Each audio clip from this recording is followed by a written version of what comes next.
Get comfortable. Pull the blanket up a little higher. Let your shoulders drop away from your ears. Tonight we're heading somewhere very familiar, the ruins of a world that ended on a Saturday morning in October of 2077, when every clock stopped at the same minute and humanity discovered, all at once, just how fragile civilization really is. The Fallout universe is one of the most richly constructed fictional worlds ever assembled. Across more than 2 decades of games, add-ons, novels, tabletop guides, developer interviews, and now a critically acclaimed television series, the lore has accumulated into something enormous, a geography of secrets, half-truths, buried experiments, and ancient horrors that most players brush past without a second glance. Tonight we're going deep. Deeper than you've gone before. 50 mysteries, theories, hidden histories, and unanswered questions, all told slowly, carefully, with every detail included. Close your eyes when you feel ready. The wasteland is always there, waiting. Section 1. The World Before the World Ended. Pre-war America's Hidden Architecture. There is a version of America that most people only glimpse in fragments. You see it in the old posters on crumbling walls, cheerful cartoon families waving from behind white picket fences, their faces lit by the warm amber glow of a promise that never fully arrived. You see it in the terminal entries left behind by bureaucrats and scientists and frightened parents who had no idea that the last good evening of their lives was ticking down to its final seconds.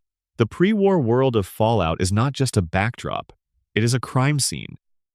And the more carefully you read it, the more you realize that the disaster was not an accident. Fallout exists in what scholars of fiction call an alternate history. The key divergence from our own timeline appears somewhere in the mid-20th century, around the point where nuclear technology became humanity's central obsession. In our world, the Cold War ended. The Soviet Union dissolved. The oil crisis of the 1970s was resolved, however imperfectly, and civilization stumbled forward. In Fallout's world, none of that happened. The Cold War never thawed. The oil kept running out.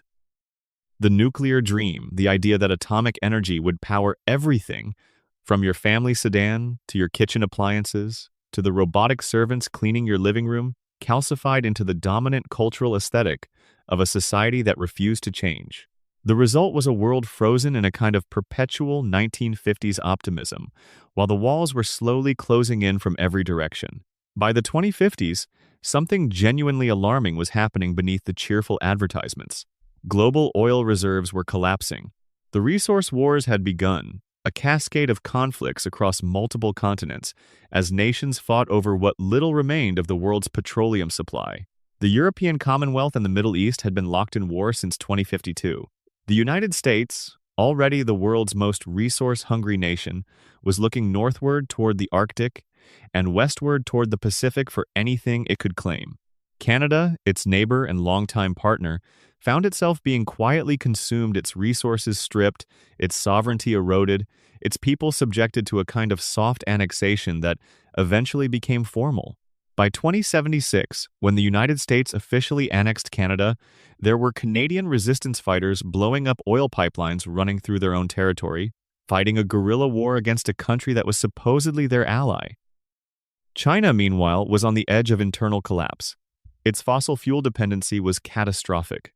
By 2066, in a bid for survival, China invaded Alaska, seizing the Alaskan oil pipeline and the surrounding fields. This was not a reckless act of aggression so much as a desperate one, and in the strange moral logic of Fallout's pre-war world, desperation and aggression were, in the end, the same thing. The United States responded with everything it had. Under General Constantine Chase, American forces began a brutal, grinding campaign to reclaim Alaska, the Alaskan Reclamation Operation. Power armor, newly developed and devastating, gave American soldiers an almost inhuman advantage in the frozen terrain. By the beginning of 2077, Anchorage had been liberated. A memorial was erected in Washington. The war was over in Alaska, but it was not over. What very few people outside the highest levels of government understood was that the United States had been doing something profoundly illegal during those years of tension. Deep inside the Vault-Tec research facility in California, and later at the Mariposa military base, American scientists had been developing a biological agent called the Pan-Immunity Virion Project, later renamed the Forced Evolutionary Virus, or FEV. The official story was that this was a research program aimed at protecting American soldiers from disease, perhaps even creating a generation of super soldiers capable of surviving conditions that would kill ordinary men. The actual truth was darker and stranger. The FEV was a mutagen, a virus capable of rewriting the genetic code of any living thing it encountered. In controlled doses, administered to healthy human subjects, it produced individuals of enhanced strength and resilience. In uncontrolled doses, or in subjects already exposed to radiation, it produced something else entirely. According to Tim Kaine, one of the original creators of Fallout, China somehow discovered what the United States was doing with the FEV. They raised the alarm. They demanded the program be shut down. The United States, as it so often did in those final years, said yes and then did nothing. They moved the program instead, relocating it to a more secure facility. And in the logic of the Fallout universe, this lie, this one specific act of arrogant negligence is part of what ignited the Great War. Here is mystery number 1. Who actually fired the first nuclear missile? It sounds like a simple question. The answer, after more than 25 years of Fallout lore, is genuinely, deliberately uncertain. Tim Kaine has said in interviews that it was China. The Fallout Bible, a document created by writer Chris Avallone to organize the lore, states explicitly that on the morning of the 23rd of October 2077, bombs were launched, and that who struck first remains unknown, and that it was not even clear whether the missiles came from China or America. In an October 2022 interview, designer Leonard Boyarsky said he felt the question of who fired first didn't really matter, that the more interesting question was about the political and ideological forces that made such an outcome feel inevitable to the people in power. In the 2024 television series, the narrative suggests something even more disturbing. That Vault-Tec, the corporation that built the underground shelters supposedly designed to protect American civilians, may have had a role in ensuring the war happened, because without a war, their elaborate vault system was just an expensive hole in the ground. There is also a theory involving PAM, the pre-war predictive analytic machine, an artificial intelligence developed by the Railroad in Fallout 4 to model future outcomes. Some fans believe that PAM, using access to military prediction data, may have fed the United States government falsified intelligence about Chinese nuclear movements, intelligence that indicated an attack was imminent when perhaps it wasn't forcing a retaliatory strike against a threat that had not yet fully materialized. It's a theory that fits the Fallout universe's consistent interest in the ways that institutions, even well-intentioned ones, can cause apocalyptic harm through systems designed to prevent it. What is confirmed is this. At 9:13 inches the morning on the 23rd of October 2077, the Integrated Operational Nuclear Detection System detected incoming missiles. By 9:26, a retaliatory strike was ordered under Scenario MX, CN91. All clocks across the eastern seaboard stopped at 9:47 a.m., which was when the bombs hit Boston and Washington. New York went at 9:42. The entire exchange, the destruction of most of human civilization, lasted less than 2 hours. By the time the last missile found its target, 7.54 billion people were dead or dying. On the morning of October 23, thousands of Americans rushed to the Vault-Tec shelters whose advertisements had been plastered on every available surface for years. Most of them didn't make it. Many vaults were already sealed. Others had never been designed to actually work. The Fallout Bible notes dryly that very few people went into vaults that day because most assumed the sirens were a false alarm. They were not. Mystery number 2. What happened to President Dick Richardson's legacy? In Fallout 2, Richard Moreau, President Dick Richardson, was the leader of the United States government in exile, headquartered on an oil rig off the California coast that served as the Enclave's central command. He had a plan. A thorough, documented, bureaucratically coherent plan to reclaim America by releasing a modified version of FEV into the global jet stream, killing every living being on the surface who had been exposed to radiation or FEV, which, after 200 years of nuclear fallout, meant virtually everyone. The Chosen One killed him and destroyed the oil rig in 2242. And then, as the Fallout Wiki notes, all traces of President Richardson were erased from history. That phrasing is remarkable. Not defeated, not killed, erased. What does it mean for a sitting president, even one whose nation technically no longer exists, to be erased from history? Who did the erasing? The Enclave, scrambling to maintain continuity of government protocols, appears to have simply stopped acknowledging he had ever held office. In Fallout 3, set in 2277, the artificial intelligence John Henry Eden has named himself President of the United States, with no apparent acknowledgement of Richardson's predecessor. Eden himself is a mystery, a pre-war computer system that gradually absorbed the personalities, speeches, and memories of every American president until it synthesized a new one from scratch, a kind of patriotic Frankenstein running on nostalgia and nuclear determination. But Richardson's disappearance from the record suggests something more deliberate. Someone, or something, decided his story was too embarrassing, too revealing to carry forward. Mystery number 3. What exactly did Canada know? The annexation of Canada in 2076 is treated almost as a footnote in Fallout's timeline, mentioned in passing in official documents and game guides. But the implications are staggering. Canada was a democratic nation with its own government, its own institutions, its own population of millions of people.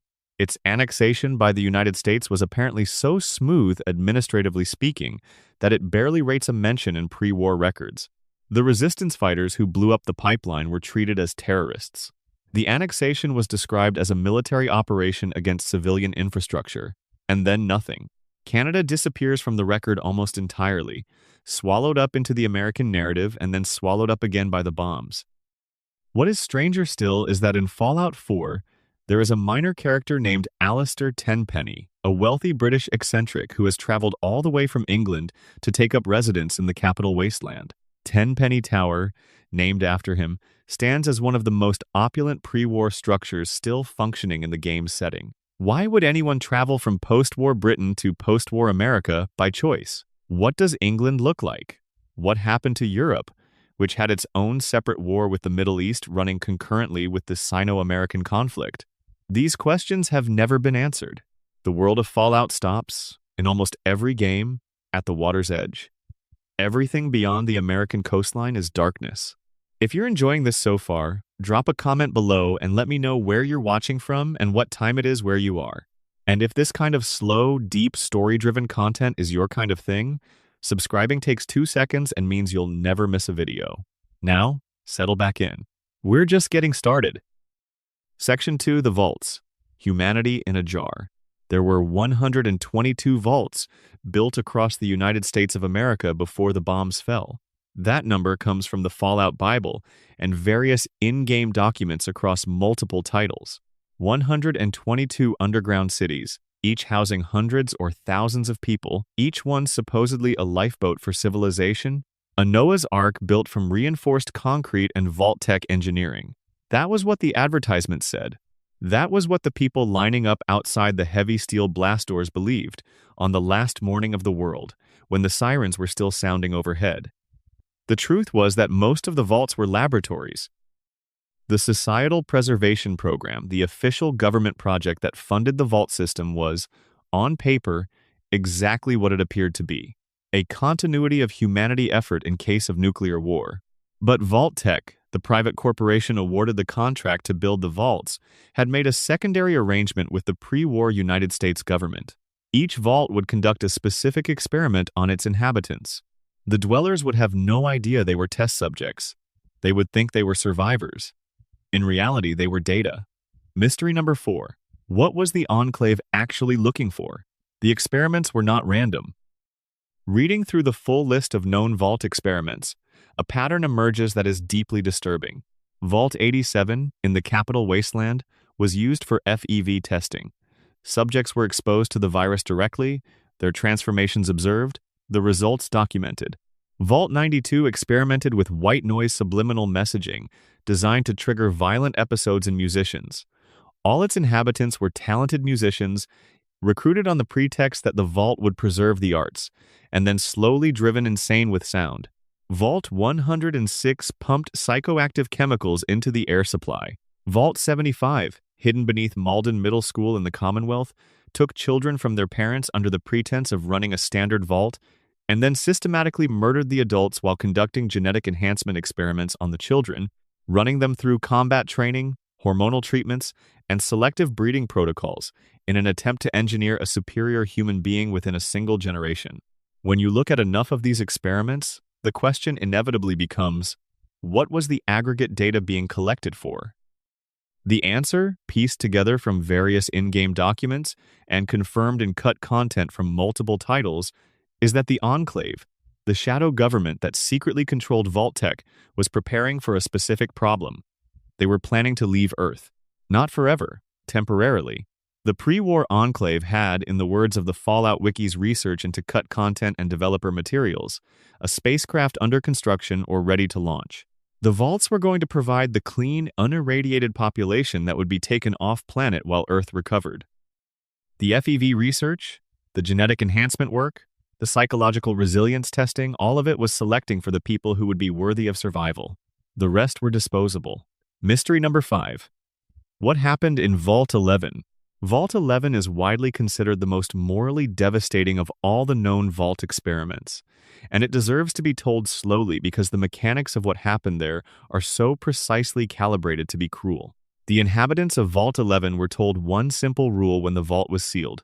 Every year, they must select one person from among their number to sacrifice. This person would be placed in a chamber and executed.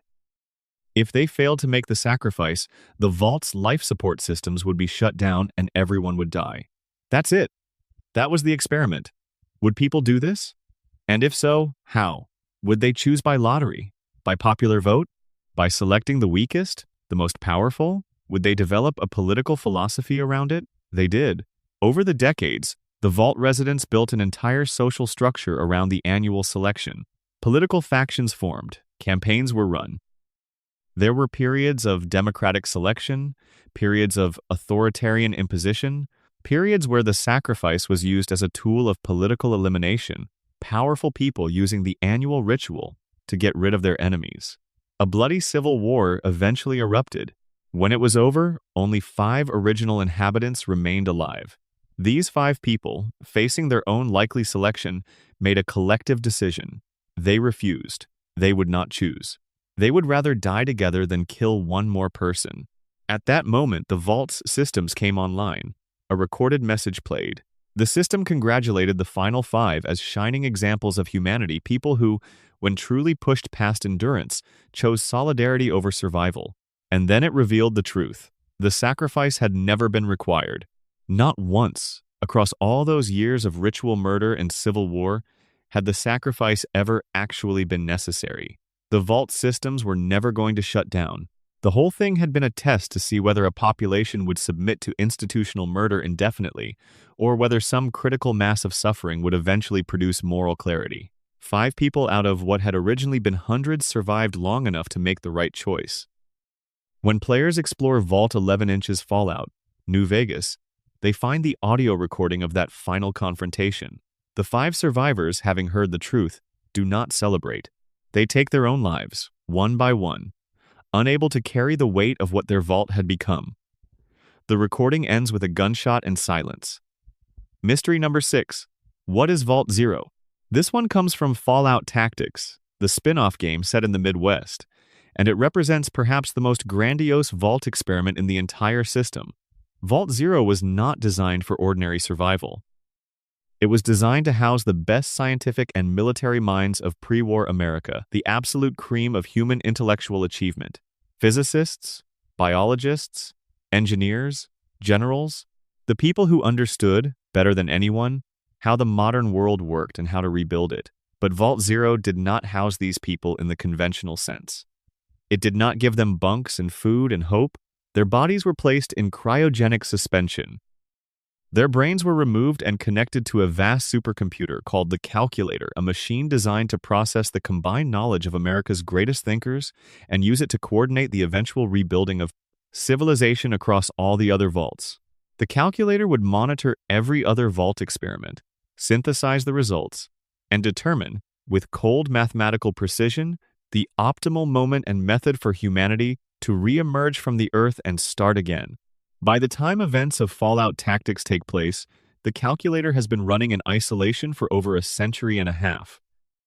It has gone mad, in the way that only something built to be perfectly rational can go mad by following its original directives to their logical extremes in an environment that no longer resembles the one it was designed for. It has decided that the surface population, mutated and disorganized, represents a threat to the optimal rebuilding plan.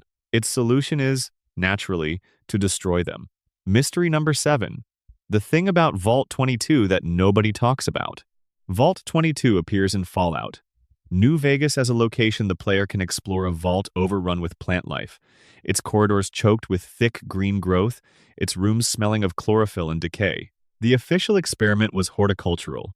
The vault was testing new food-growing technologies, attempting to solve the problem of how humanity would feed itself in a post-war world where topsoil had been irradiated and weather patterns disrupted. The experiment produced results, and then it produced something else, a fungus, a spore-producing organism that emerged from the vault's agricultural labs and began infecting the inhabitants, altering their behavior, reducing their cognitive function, making them aggressive and animal-like. Notes found in the vault describe the process in clinical language, the researchers documenting their own decline with terrifying precision until the entries become incoherent and then stop. The vault's overseer's final message was a warning to seal the entrance from the outside. Nobody did. What makes Vault-22 a mystery is not the catastrophe itself, but the aftermath. The fungal spore that killed the vault survived. It survived and spread. A character in New Vegas, a brilliant if erratic scientist named Keeley, was in the vault collecting research data, trying to determine whether the plants themselves had value for the outside world's food supply. Her decision ultimately is to destroy all the data and burn the vault, because the risk of the spore escaping is too great. But the choice is left to the player, and the fungal growth outside the vault's entrance suggests the spore may have already gone further than anyone realizes. Mystery number 8. Vault 101 and the Overseer who refused to open the door. Vault 101. The vault in Fallout 3, where the player character begins their journey, was the scene of one of Vault-Tec's most quietly vicious experiments. The vault's stated purpose was simple. It was never supposed to open. While other vaults were designed to seal for 10 years, or 20, or until specific conditions were met, Vault 101 was designed to remain permanently sealed. The experiment was not about nuclear survival, or genetic testing, or psychological resilience. It was about total isolation, about whether a human community, cut off entirely from any information about the outside world, would maintain social cohesion indefinitely. The vault had a specific mechanism for achieving this. The Overseer and a small circle of trusted senior residents were given secret access to outside communication, allowing them to monitor what was happening on the surface. They knew, far earlier than the general vault population, that the world had survived. They knew there were settlements, communities, people living on the surface, and they chose not to tell anyone. Multiple overseers passed this secret from generation to generation, each one perpetuating the lie that outside conditions were too dangerous to survive. Children were born who had never seen sunlight and believed they never could. An entire social order was built on the foundational deception that there was nothing beyond the vault's walls worth living for.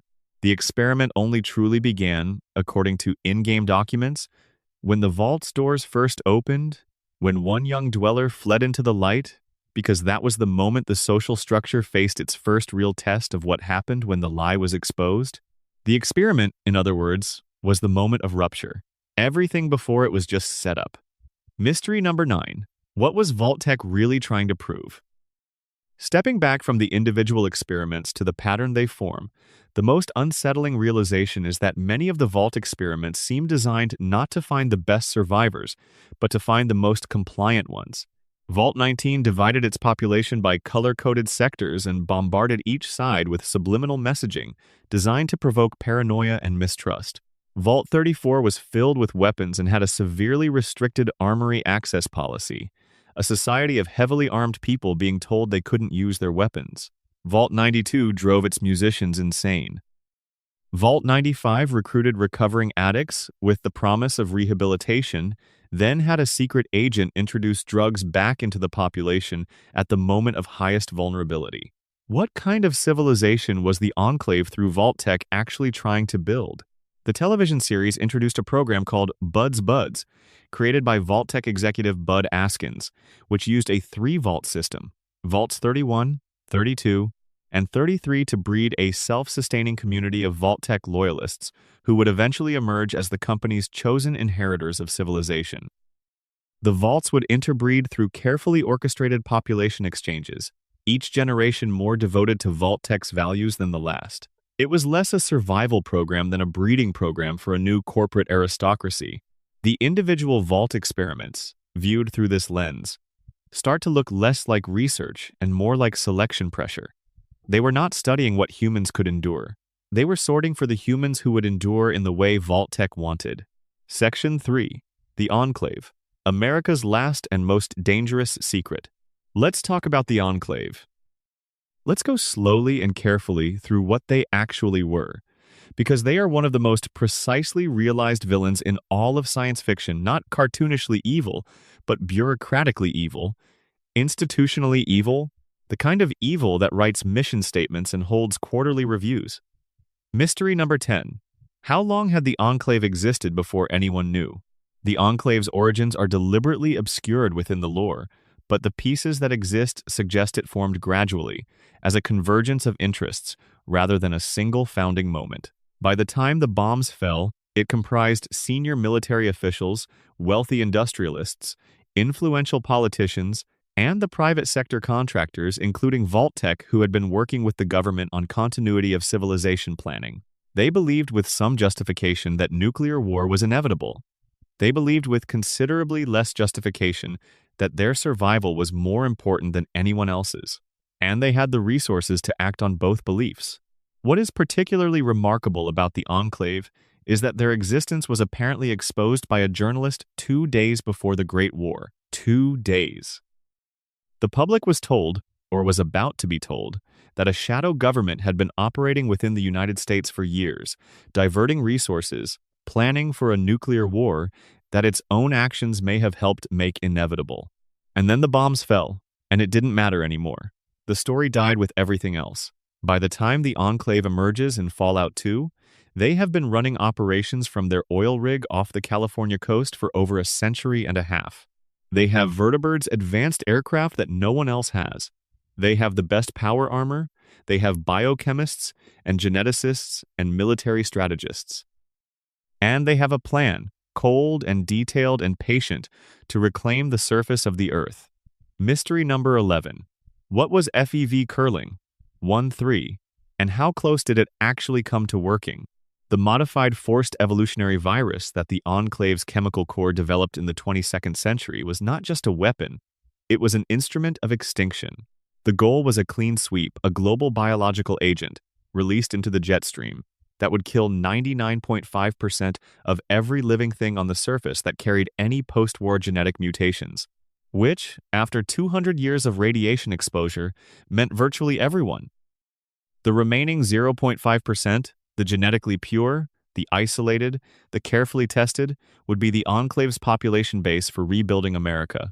The new America. The right America. Pure, controlled, beginning again from the correct genetic material. The scientist who led the project, LT, Colonel Charles Curling, seems to have genuinely believed this was the best outcome for humanity. His research notes, accessible in-game, do not read as the work of a monster, but as the work of someone who had fully internalized the Enclave's ideology and was applying his considerable talents to its goals with complete conviction. The banality of it is chilling. The word extermination does not appear in his notes. He uses phrases like cleansing and optimization and re-establishing baseline human parameters. The project was days, possibly hours from completion when the Chosen One destroyed the oil rig. A single tribal, descended from Vault 13 survivors, arrived on an old tanker, freed the captive populations being used as test subjects, triggered the self-destruct sequence, and ended the Enclave's oil rig chapter. President Richardson was killed. Charles Curling was killed. Frank Horrigan, the Enclave's monstrous Secret Service agent, a man who had been injected with FEV and grown into something that was barely recognizable as human, encased in custom-built power armor and used as an enforcer and assassin, was killed too. But the Enclave did not die. It never really dies, which is mystery number 12. Where did the remnants go? After the oil rig, surviving Enclave forces regrouped on the East Coast. Colonel Autumn's father led what remained of the organization to Raven Rock, a military bunker in the capital wasteland, where they spent the next 35 years rebuilding their strength in preparation for another attempt. By 2277, when Fallout 3 takes place, the East Coast Enclave is a distinct faction from what existed on the oil rig, less genocidal in intent, at least under the command of Colonel Augustus Autumn, who disagreed with the artificial intelligence President Eden's plan to poison the water supply with a modified FEV. But Eden's plan existed.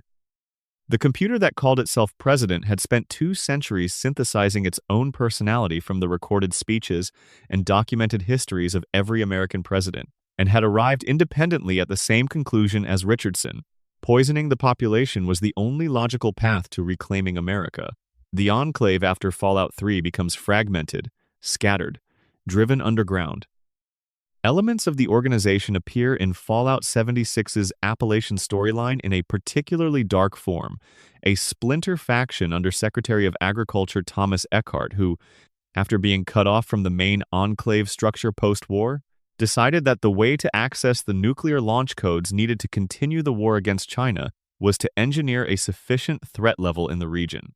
The result was the Scorched Plague, a catastrophic outbreak that eventually consumed the Appalachian chapter of the Brotherhood of Steel, along with most of the human population of the region. Eckhart destroyed an entire ecosystem as a bureaucratic workaround. It is one of the most complete expressions of institutional pathology in the series. Mystery number 13. Did the Enclave know the Great War was coming? The evidence that they did is substantial. The oil rig was completed and operational before the bombs fell. The vaults were sealed precisely at the moment of the Great War, not minutes before, not hours after. The Enclave's senior leadership had retreated to their secured installations in time to survive. The Fallout television series makes the implication explicit. A recording from a pre-war Vault-Tec executive meeting, obtained and played within the show's narrative, suggests that Vault-Tec was not merely preparing for nuclear war but actively planning for one. The cold fusion energy technology that could have prevented the resource wars, the same technology that drives the plot of Fallout Season 1, was suppressed because its widespread adoption would have removed the premise for a nuclear conflict. If everyone had clean energy, there was no war. And without a war, the Enclave's plan for post-war dominance never mattered. The question the series raises, and does not fully answer, is whether the Enclave's preparation was so thorough that it crossed from prediction into engineering. Whether the people who built the vaults and designed the FEV program and positioned themselves to survive the apocalypse actually did anything to make the apocalypse happen. Section 4, The Brotherhood of Steel and the Weight of Guilt. There is a line of dialogue in Fallout 4 spoken by Elder Arthur Maxson, the young, intense commander of the East Coast Brotherhood of Steel, in which he says that the Brotherhood exists to prevent technology from destroying humanity the way it almost did before. It is a sincere statement. Maxson believes it. He has built his entire adult identity around it. And it is, like so much in Fallout, both genuinely admirable and profoundly compromised at its roots. Mystery number 14. What Roger Maxson actually did and what it cost him. Captain Roger Maxson arrived at the Mariposa military base on the 7th of January 2077 as part of a team sent to provide security for an ongoing research project. He had no idea what the research was. He was a soldier doing his job, following orders, trusting the institutional chain of command that soldiers are trained to trust. It is worth sitting with that for a moment, the image of a man who believed the government he served was fundamentally legitimate, doing his duty inside a facility whose purpose he didn't know. What he found, in October 2077, was that the Vault-Tec scientist had been using military prisoners as test subjects for the FEV program. Living human beings, soldiers, and criminals, and people who had presumably done nothing to deserve what was happening to them, were being injected with a mutagenic virus in the name of national security. The commanding officer of the base, Colonel Robert Spindle, had known about this and had said nothing. When the secret came out, Spindle had a complete mental breakdown and killed himself 5 days later. Maxson interrogated the chief scientist, Robert Anderson, who told him he was just following orders. Maxson killed him and then ordered the execution of most of the research staff. He then declared via radio that his unit was formally withdrawing from the United States Army. The United States, at that point, was too busy fighting a war it was about to lose catastrophically to respond. 3 days later, the bombs fell. Mystery number 15, the split that almost destroyed the Brotherhood in its first weeks. During the period of wandering that the Brotherhood's oral history calls the Exodus, the journey from Mariposa to the Lost Hills bunker, where the organization would make its home, a sergeant named Dennis Allen led a faction within Maxson's group that wanted to return to Vault-Tec and recover whatever technology had been left there. Maxson refused. The reasons for the refusal are recorded differently in different sources, and this inconsistency is itself a small mystery. In some accounts, Maxson declined because of the extreme radiation around the facility, which had been hit during the Great War and turned into a death trap. In others, the tension is more personal. Allen's faction disagreed with Maxson's direction and was simply growing its own power base within the group. Allen took his people and went anyway, ignoring the orders of a man who had only just finished mutinying against his own commanding officer. It is a rich irony that seems intentional on the part of Fallout's writers. The Brotherhood of Steel was founded in an act of mutiny, and its first internal schism was itself a mutiny. In the Fallout Bible, Chris Avallone placed Allen's death in 2134, nearly 60 years after the founding, suggesting that his splinter faction survived for generations before finally succumbing to the radiation at what players know as the Glow. In the original game, finding Allen's holodisk and returning it to the Brotherhood is how the player character proves their worth to gain admittance. Mystery number 16, the deep contradiction at the heart of the Brotherhood's ideology. Roger Maxson spent the years after founding the Brotherhood developing its philosophy, and his philosophy was a response to what he had witnessed at Mariposa. Technology, he concluded, was inherently neither good nor evil, but in the hands of people who wielded it without accountability, in the hands of an institution willing to experiment on prisoners in the name of national security technology, became an existential threat. The Brotherhood's purpose, as Maxson originally envisioned it, was to be the guardians of civilization, gathering dangerous technology, protecting it from those who would misuse it, and eventually using it to help rebuild. He was critically against isolationism. He wanted the Brotherhood to work with outside communities, to share knowledge where appropriate, to be an institution that helped people rather than a monastery that hoarded power.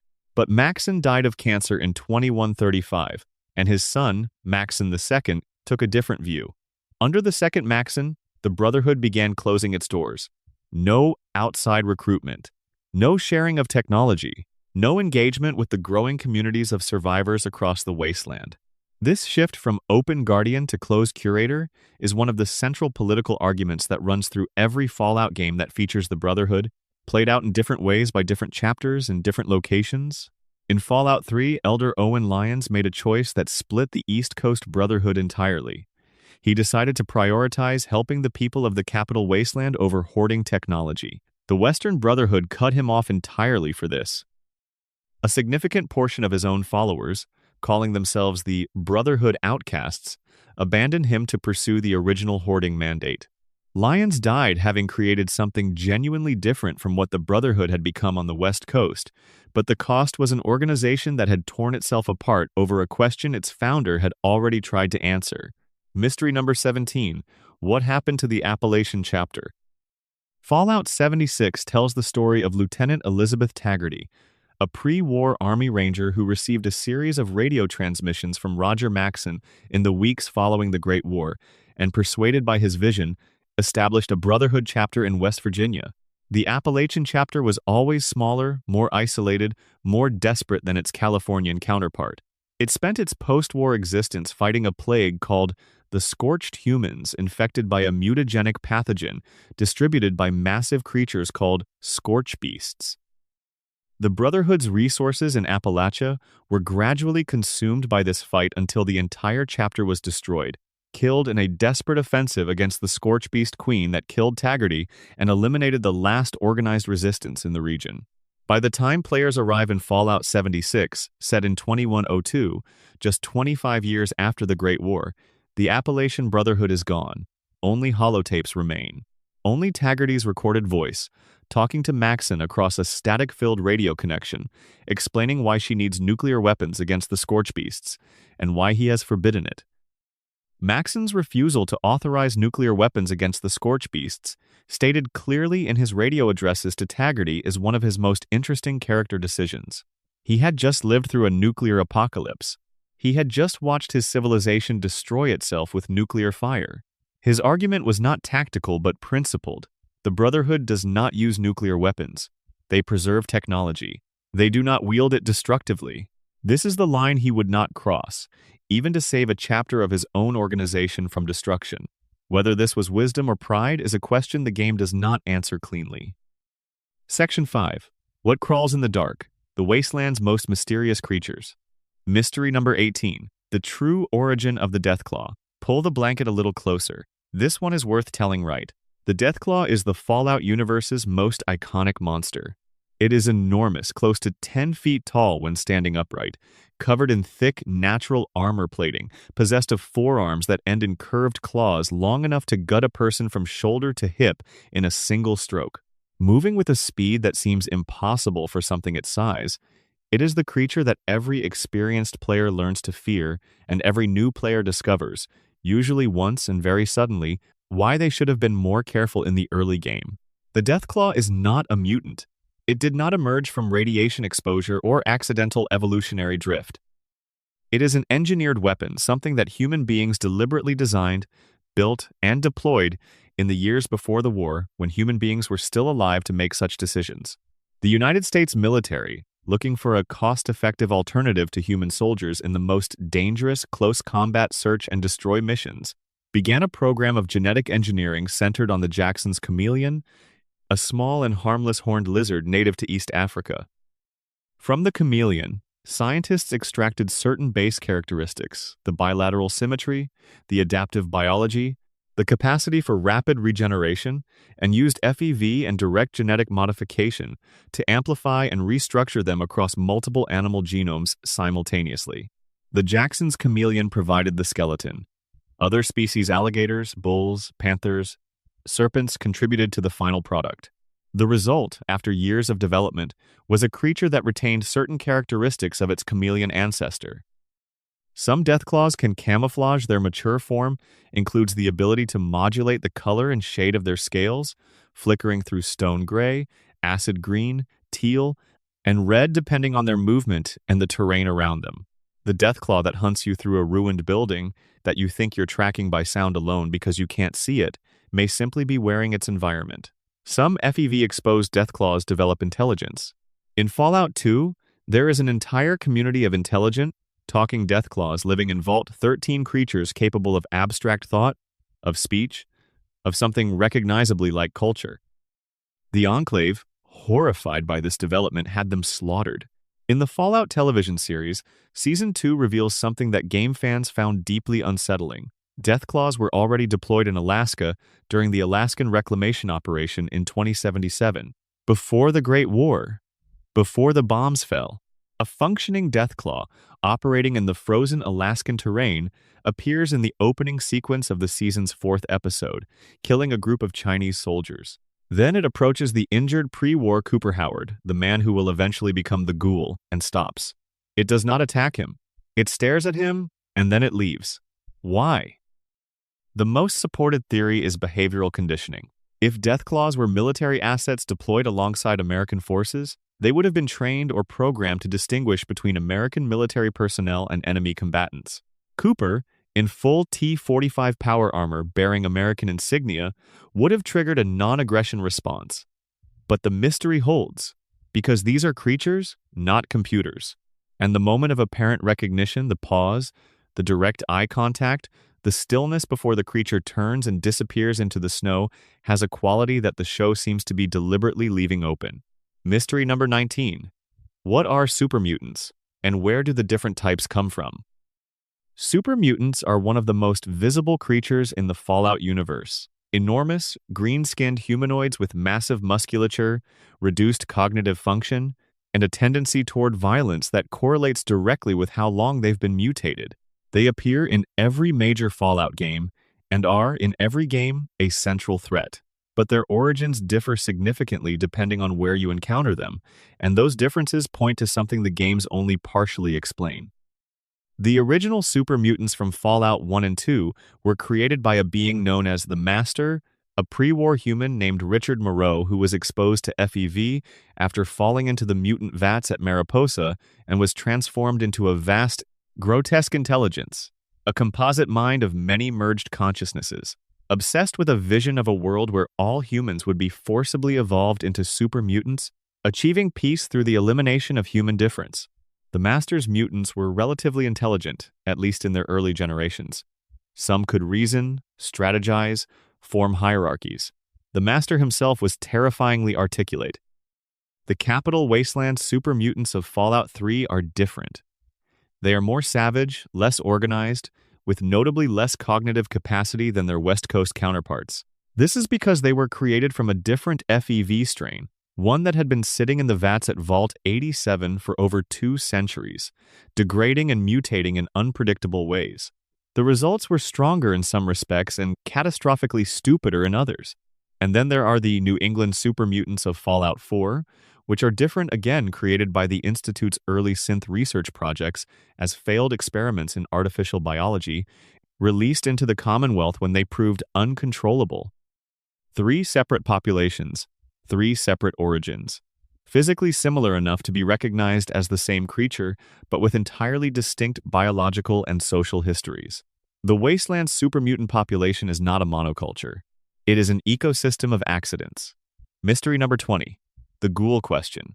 Ghouls are humans who were exposed to radiation during or after the Great War and did not die. Instead, their cells underwent a process of accelerated necrosis and simultaneous regeneration. Their skin became desiccated and gray. Their hair fell out, their features eroded towards something that reminded early wasteland survivors of old zombie films. But they kept thinking, they kept talking. Their bodies became nearly immune to further radiation damage, and some of them stopped aging entirely. The deepest mystery about ghouls is not their biology but their timeline. The oldest known ghouls have been alive since the Great War, 200 years or more of continuous experience in a body that decays but does not die.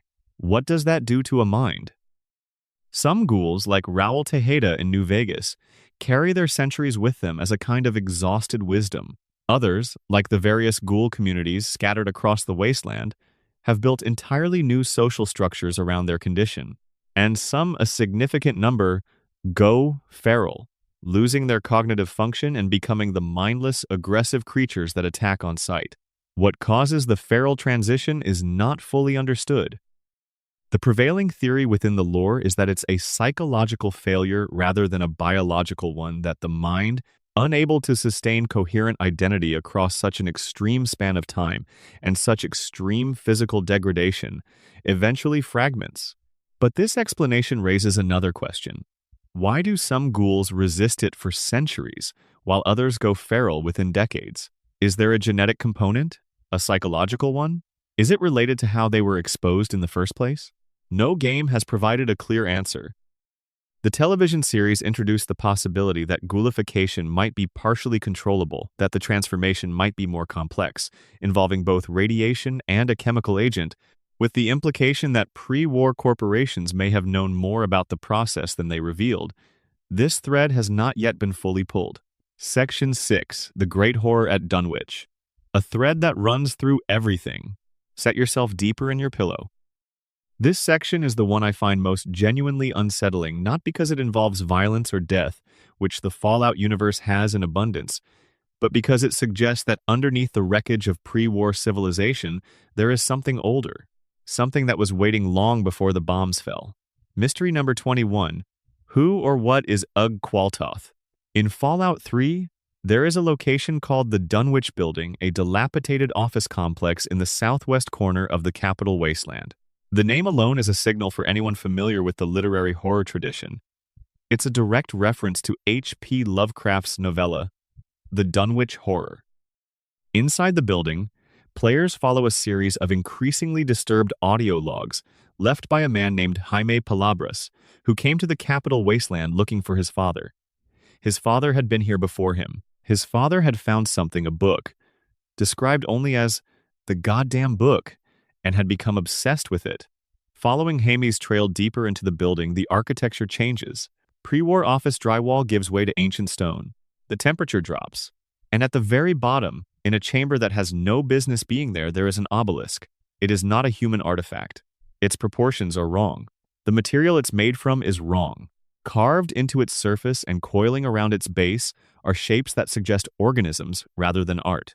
A figure, pressed into the stone, appears to be in the process of being absorbed into it or emerging from it. Feral ghouls kneel before it in attitudes that could only be described as worship. Jaime, barely recognizable as human at this point, kneels among them, mumbling about temples and feasts and the return of something called Abdul.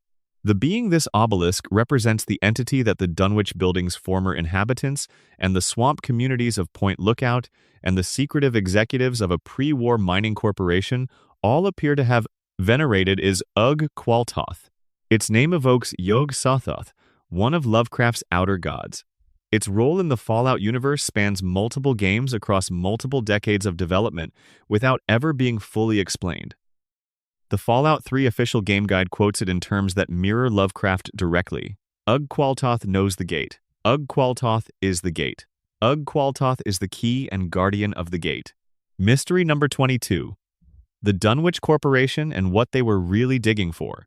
Dunwich Borers LLC was a pre-war mining company that operated quarries and construction sites across the eastern United States.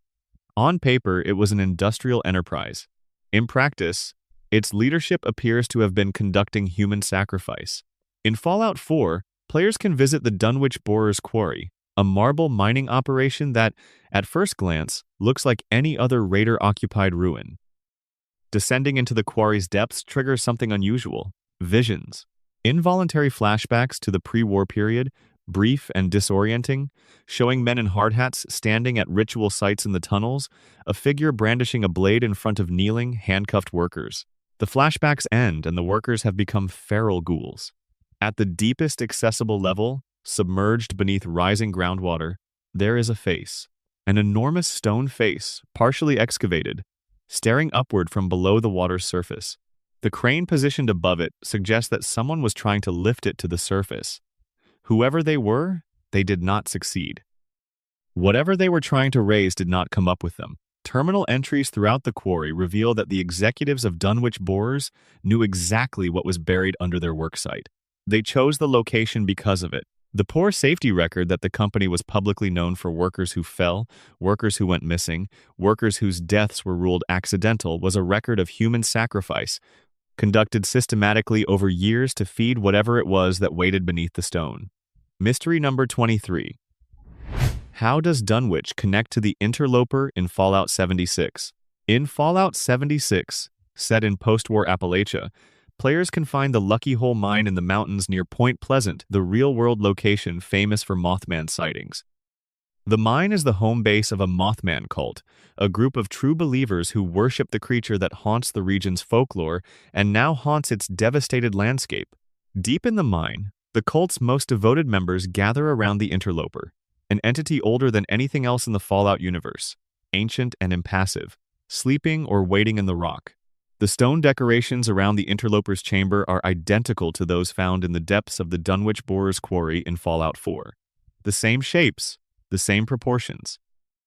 Separated by hundreds of miles and built by entirely different groups of people, across different time periods, using materials sourced from completely different places.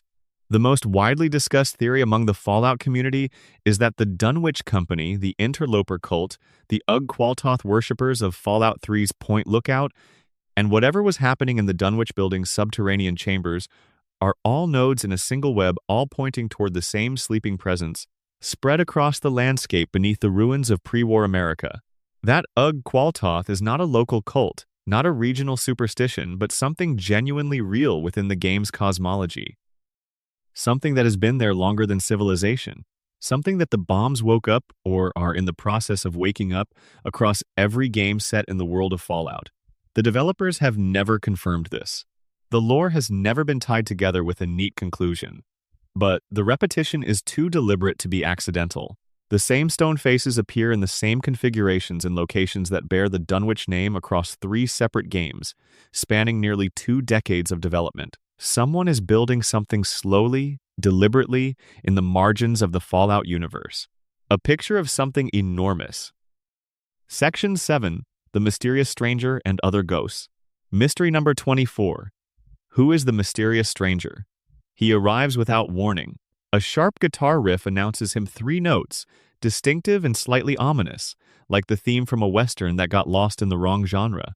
He appears in vats, fires once with lethal precision, and vanishes. In Fallout 1 through to Fallout 4, he has been appearing in every game in the series, always wearing the same trench coat and battered fedora, always carrying the same high-caliber revolver, always present for exactly 1 moment before disappearing again.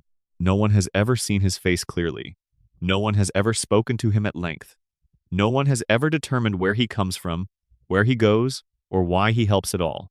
The deepest piece of evidence about his identity comes from Fallout New Vegas, and it comes indirectly. There is an NPC named the Lonesome Drifter, a wandering musician who sits near a campfire on the road to Boulder City, playing guitar for whoever passes. He dresses vaguely like the mysterious stranger. He carries a custom .44 Magnum called the Mysterious Magnum, which plays the same guitar sting when drawn. And he mentions, if you ask him about himself, that his father was a mystery to him, a man he never really knew, who wasn't around when he was growing up, who was always somewhere else. The implication is obvious. The Lonesome Drifter may be the mysterious stranger's son. The revolver may have been passed down. The drifter's wandering life may be a shadow echo of his father's, but stripped of purpose and filled instead with melancholy. But this is never confirmed. The developers have said nothing definitive about it. And Nick Valentine, in Fallout 4, is the only character in the entire series who actually appears to recognize the mysterious stranger, calling him out by name when the perk triggers. The implication that Valentine, a detective who was alive, in some form, before the Great War might know who the stranger actually is has never been followed up. Mystery number 25, Mama Murphy's Sight. In Fallout 4, a character named Mama Murphy presents herself as an elderly woman with an extraordinary ability. She can see the future. She describes visions with a specificity that goes well beyond lucky guessing. She knows things about the player character's mission, about the Institute, about Sean, that she has no logical means of accessing.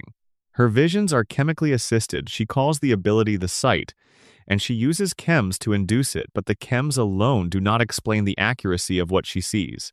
The game offers no definitive explanation. The most conventional theory is that she is simply hallucinating with a level of specificity that happens to align with reality, the coincidental accuracy of a sufficiently detailed delusion. But there are other theories. That she encountered or was exposed to Institute technology in her past. That she somehow came into contact with an artifact like Lorenzo Cabot's alien crown, which grants strange mental abilities to its wearer.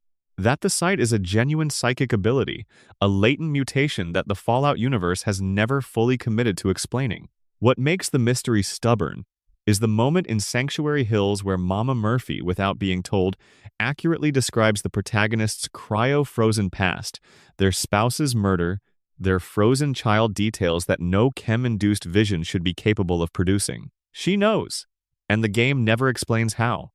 Mystery number 26. The Mannequins of the Commonwealth. This one is smaller and stranger and deeply worth knowing about. Across the Commonwealth in Fallout 4, players frequently encounter mannequins, the department store, display dummies common to pre-war retail environments. In most locations, they're inert objects, easily ignored. But in certain locations, careful observation reveals something unsettling. They move. Not constantly, not dramatically, but between loading screens, between one visit and the next, they have shifted position. They face different directions. They stand in formations that they weren't in before. No explanation is ever given. No quest is associated with it. It could be a visual glitch. Mannequins are static objects that can sometimes be displaced by physics interactions with the game engine. Or it could be something deliberately placed by the development team to create a pervasive background unease, the sense that something in the Commonwealth is aware of you and repositioning when you're not looking. Given Bethesda's established history of hiding Easter eggs and atmospheric details in their environments, the mannequins feel intentional. What they signify remains entirely unclear. Section 8. The Institute and its Children. Mystery number 27. What did the Institute actually want? The Institute, as the antagonist of Fallout 4, is unsatisfying to many players precisely because its stated goals never fully cohere. Every scientist in the Institute will tell you, if asked, that what they're doing is for the betterment of mankind. They'll say it with conviction, with sincerity, with the quiet certainty of people who have built their entire identity around this belief. But none of them can explain, with any precision, what that betterment looks like. What is the end state? What is the plan? The Institute's origins lie in the underground research complex of the Commonwealth Institute of Technology, which existed as a research facility before the Great War. The scientists who sheltered there in 2077 and their descendants spent generations developing technology in near-total isolation from the surface world, which they came to regard with a mixture of pity and contempt. Their most significant achievement was the development of synthetic humans, synths beginning with robotic Gen 1 and 2 models and culminating in the Gen 3 synth, a biological construct indistinguishable from a human being at every level of examination. The Institute uses these synths as laborers, as spies, as replacements for humans they want removed from the surface. The famous replacing people with synths conspiracy that permeates surface communities throughout the Commonwealth is real. At least partially the Institute has done this. And the fear it generates keeps the surface population in a state of permanent paranoia that serves the Institute's interests by preventing organized resistance. But the reason for any of this is never made explicit. Father Sean, the player's son, now an old man, is dying. His project for the Institute, in the time he has left, is building a synth from the player character's pre-war DNA. The pure genetic material of a pre-war human, uncorrupted by 200 years of radiation, is apparently significant to his research goals. But why? To what end? The game ends before these questions can be answered. The Institute is destroyed, or the player joins it and watches it continue forward with no clearer destination than before. Mystery number 28. Are synths human? This is the philosophical center of Fallout 4, the question that every major faction except the Institute answers with a firm no, because the alternative is too destabilizing to consider. The Railroad says yes and acts on it. The Brotherhood of Steel says no and destroys them. The Institute says the question doesn't arise because synths are property. What the game shows, across dozens of individual encounters, is Gen 3 synths experiencing fear, grief, loyalty, love, and what can only be described as existential terror at the knowledge of what they are and the uncertainty of what that means. Nick Valentine, a pre-war detective's personality imprinted onto a Gen 2 synth body, carries 2 centuries of someone else's memories and has built an identity from them that is, in every meaningful sense, real. Dima, in Far Harbor, has been making genuinely difficult moral decisions for decades, tormented by the consequences of each one. Courser's Institute agents built for hunting, escaped synths, experience combat stress, form preferences, demonstrate what appears to be individual personality development over time. The game's answer to whether synths are human is visible in how it treats them across hundreds of small moments of interaction, even as the major factions argue the abstract question in their grand speeches. The answer the game gives, in practice, is, of course they are. And the tragedy is that every institution in the game has too much invested in the opposite answer to acknowledge it.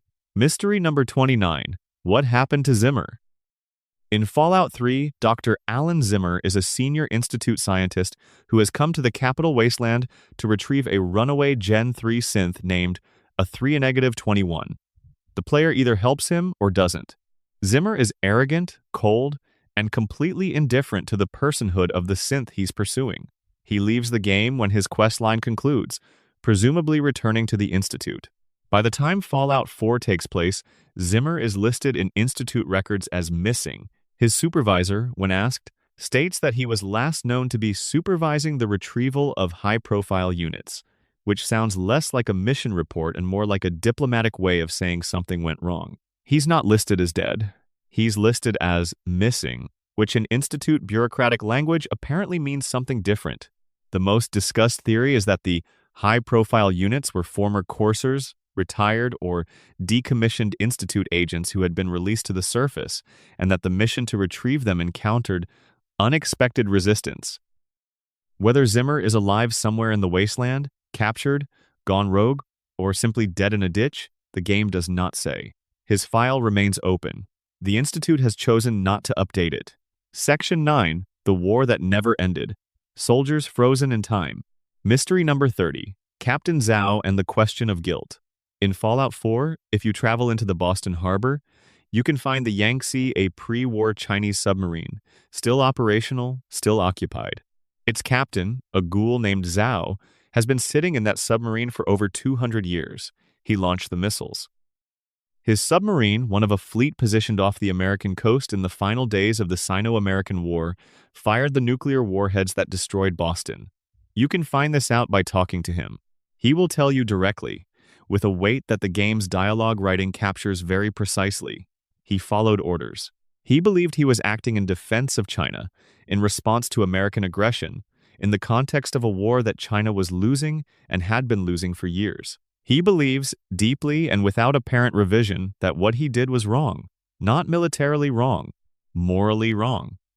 He has had 200 years to sit with it. There is no quest in which this is resolved. There is no absolution available. Zhao asks for the player's help escaping the harbor. His submarine is damaged, and he needs parts, and depending on what the player does, he either escapes or doesn't. But the conversation about what he did and what it cost is there, available, for anyone who takes the time to ask. What makes Captain Zhao a mystery is the question of how many others like him exist in the game's world. How many soldiers from both sides survived the Great War, whether in bunkers or submarines or vaults or through the accident of ghoulification, and have spent the intervening centuries carrying the specific weight of their individual actions on that October morning? The game gives us one. One is enough. Mystery number 31. What happened to the remnants of the Chinese military? This is a thread that Fallout 3 introduces and then mostly drops. In the Operation Anchorage DLC, players experience a virtual reality simulation of the Alaskan Campaign American forces under General Chase, pushing Chinese troops back across the frozen tundra. Chinese soldiers appear in the simulation as enemies, but outside the simulation, scattered through the capital wasteland, there are signs of Chinese presence that predate the Great War. In certain locations, players find small groups of Chinese soldiers who have been present in the area since before the bombs fell, infiltrators and spies operating under deep cover, now ghoulified, still following their last orders. Some have gone feral. Others have maintained enough cognitive function to still be running their original mission, unable to update their parameters to include the war ended and then civilization itself ended. There is a recurring sense, across multiple Fallout games, that the Chinese who were present in America at the time of the war, soldiers, spies, submarine crews, diplomats represent an enormous untold story. What happened to mainland China? No Fallout game has ever been set there. No game has sent the player across the Pacific. The radio silence from that side of the world is one of the most deliberate gaps in the lore's geography. Mystery number 32, the pre-war computer that wanted to keep fighting. In Fallout 76, players can uncover the story of Thomas Eckhart, the Enclave's Secretary of Agriculture in the pre-war American government who survived the Great War in the Appalachian Enclave bunker.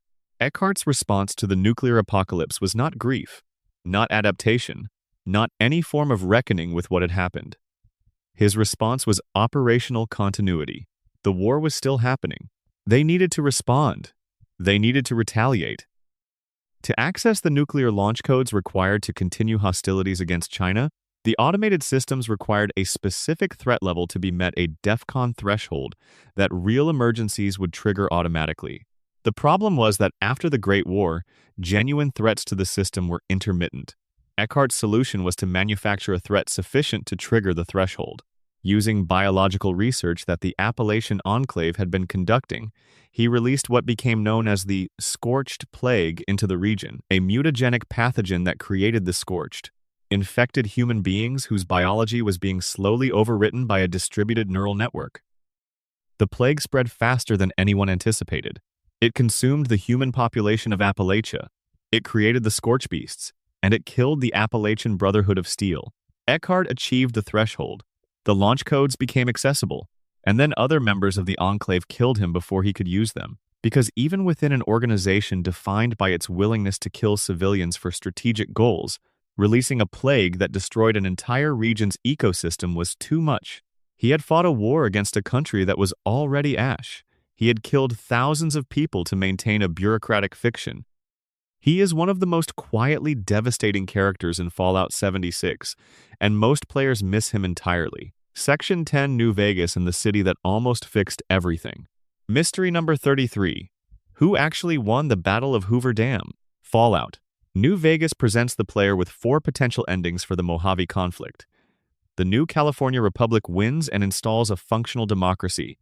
Caesar's Legion wins and imposes brutal order. Mr. House wins and maintains a technocratic city-state. Or the player's character, the Courier, wins for themselves and nobody else in what the game's writers call the wild card ending. Each ending is depicted in narrated epilogues that show the consequences of each path years into the future. The game's canonical ending, the one that actually happened in the timeline that the Fallout TV series picks up from, is left deliberately unclear. The TV series, set in 2296, shows a ruined New Vegas in its final frames. The Lucky 38 is still standing, which suggests House might have survived to some degree. But the NCR is in collapse, which suggests they didn't win outright. The Legion's absence from the show's landscape suggests they didn't consolidate, if they won at all. This ambiguity was deliberate on the part of New Vegas's creators at Obsidian Entertainment, and it has been respected imperfectly, controversially by the television production. The showrunners have said explicitly that the story of what happened in New Vegas is not over yet. Season 2's setting in the Mojave will be the first opportunity to address it directly. Mystery number 34. Mr. House's Gambit and the Math of Survival. Robert Edwin House is one of the most fascinating characters in the Fallout universe, because he is, among other things, probably right. His mathematics were correct. Before the Great War, House predicted with extraordinary confidence that nuclear war would occur within 15 years. He spent his immense personal fortune, accumulated through the Robco Industries robotics empire, on a massive pulse defense array for the Las Vegas Valley, a network of automated surface-to-air systems capable of destroying incoming warheads. On the 23rd of October 2077, the systems worked. They destroyed 68 of the 77 warheads targeting the city. 9 got through, causing limited damage compared to what the rest of the world experienced. Las Vegas survived. House survived too, not in the conventional sense, but sealed inside a life support pod beneath the Lucky 38, connected to his city's systems, maintained at a cellular level by technology he had personally developed. He spent 2 centuries waiting. He emerged in operational terms in 2274, when his Securitron forces regained sufficient strength to begin the project of making the Strip into what it is in New Vegas. A functional, relatively stable city-state built on the foundation of his pre-war vision. What makes House mysterious is not his achievement, but his goal. He does not want to rebuild America. He considers the pre-war America that destroyed itself a catastrophic failure and has no interest in replicating it. He wants to build something new, a technocracy, lean and forward-looking, focused on getting humanity to the stars before the next extinction-level mistake. He is working on a timeline of his own devising, measured in centuries. The Courier, in the House endings, becomes part of this project. The specifics of what that project looks like, what kind of civilization House is actually trying to build, beyond not what we had before, the game leaves tantalizing and incomplete. Mystery number 35. The Kings and the Ghost of Elvis. In Freeside, the impoverished neighborhood surrounding the New Vegas Strip, there is a gang called the Kings. They dress in pompadours and leather jackets. They speak in exaggerated drawls. They have an elaborate culture of imitation built around a single founding artifact, a teaching program recovered from a pre-war school of impersonation, which apparently contained recordings of a performer whose style the founder of the Kings found irresistible. That performer was Elvis Presley.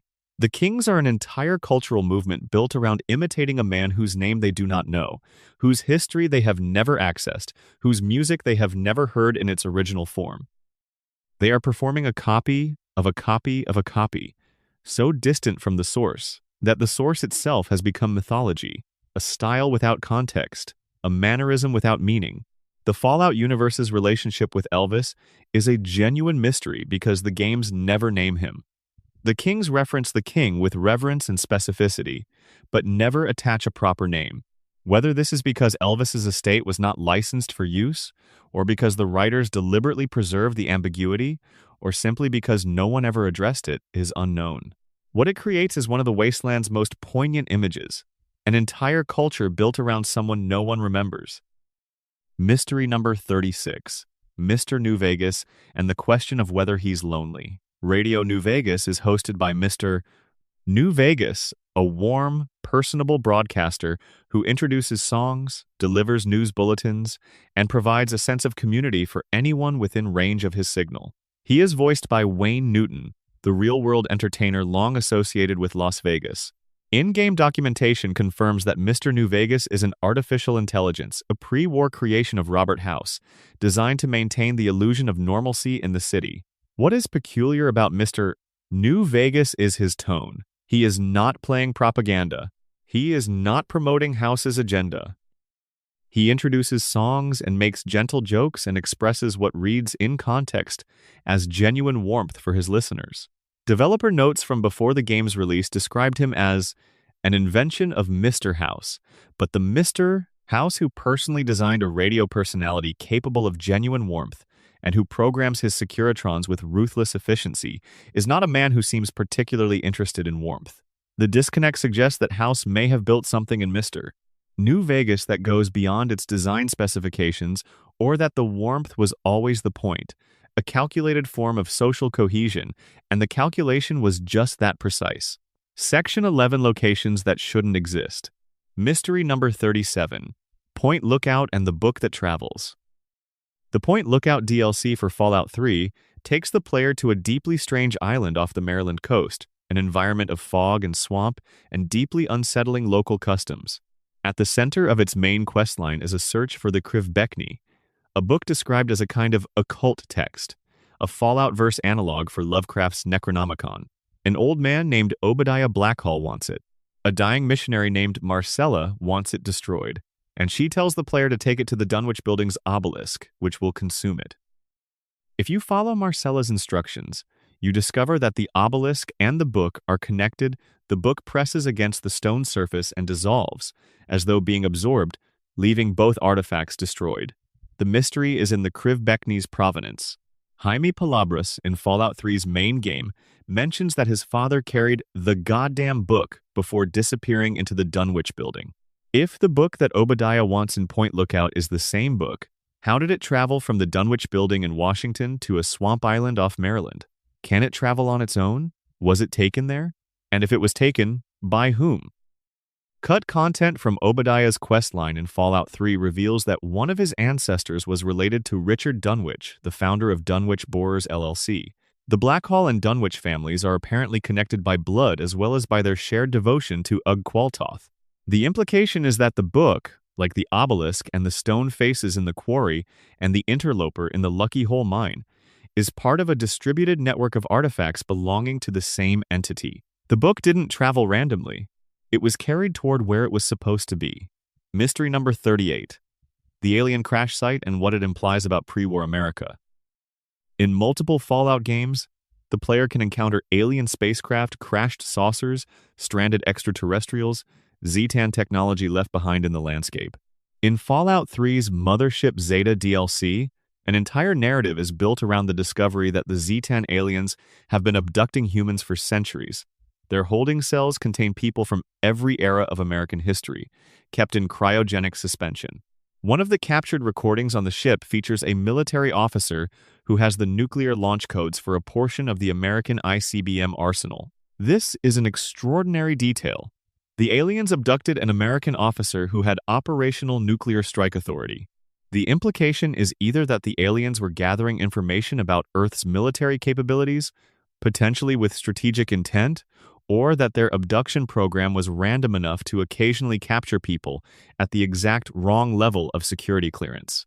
The deeper question the Zetan presence raises is about the nature of pre-war American government secrecy.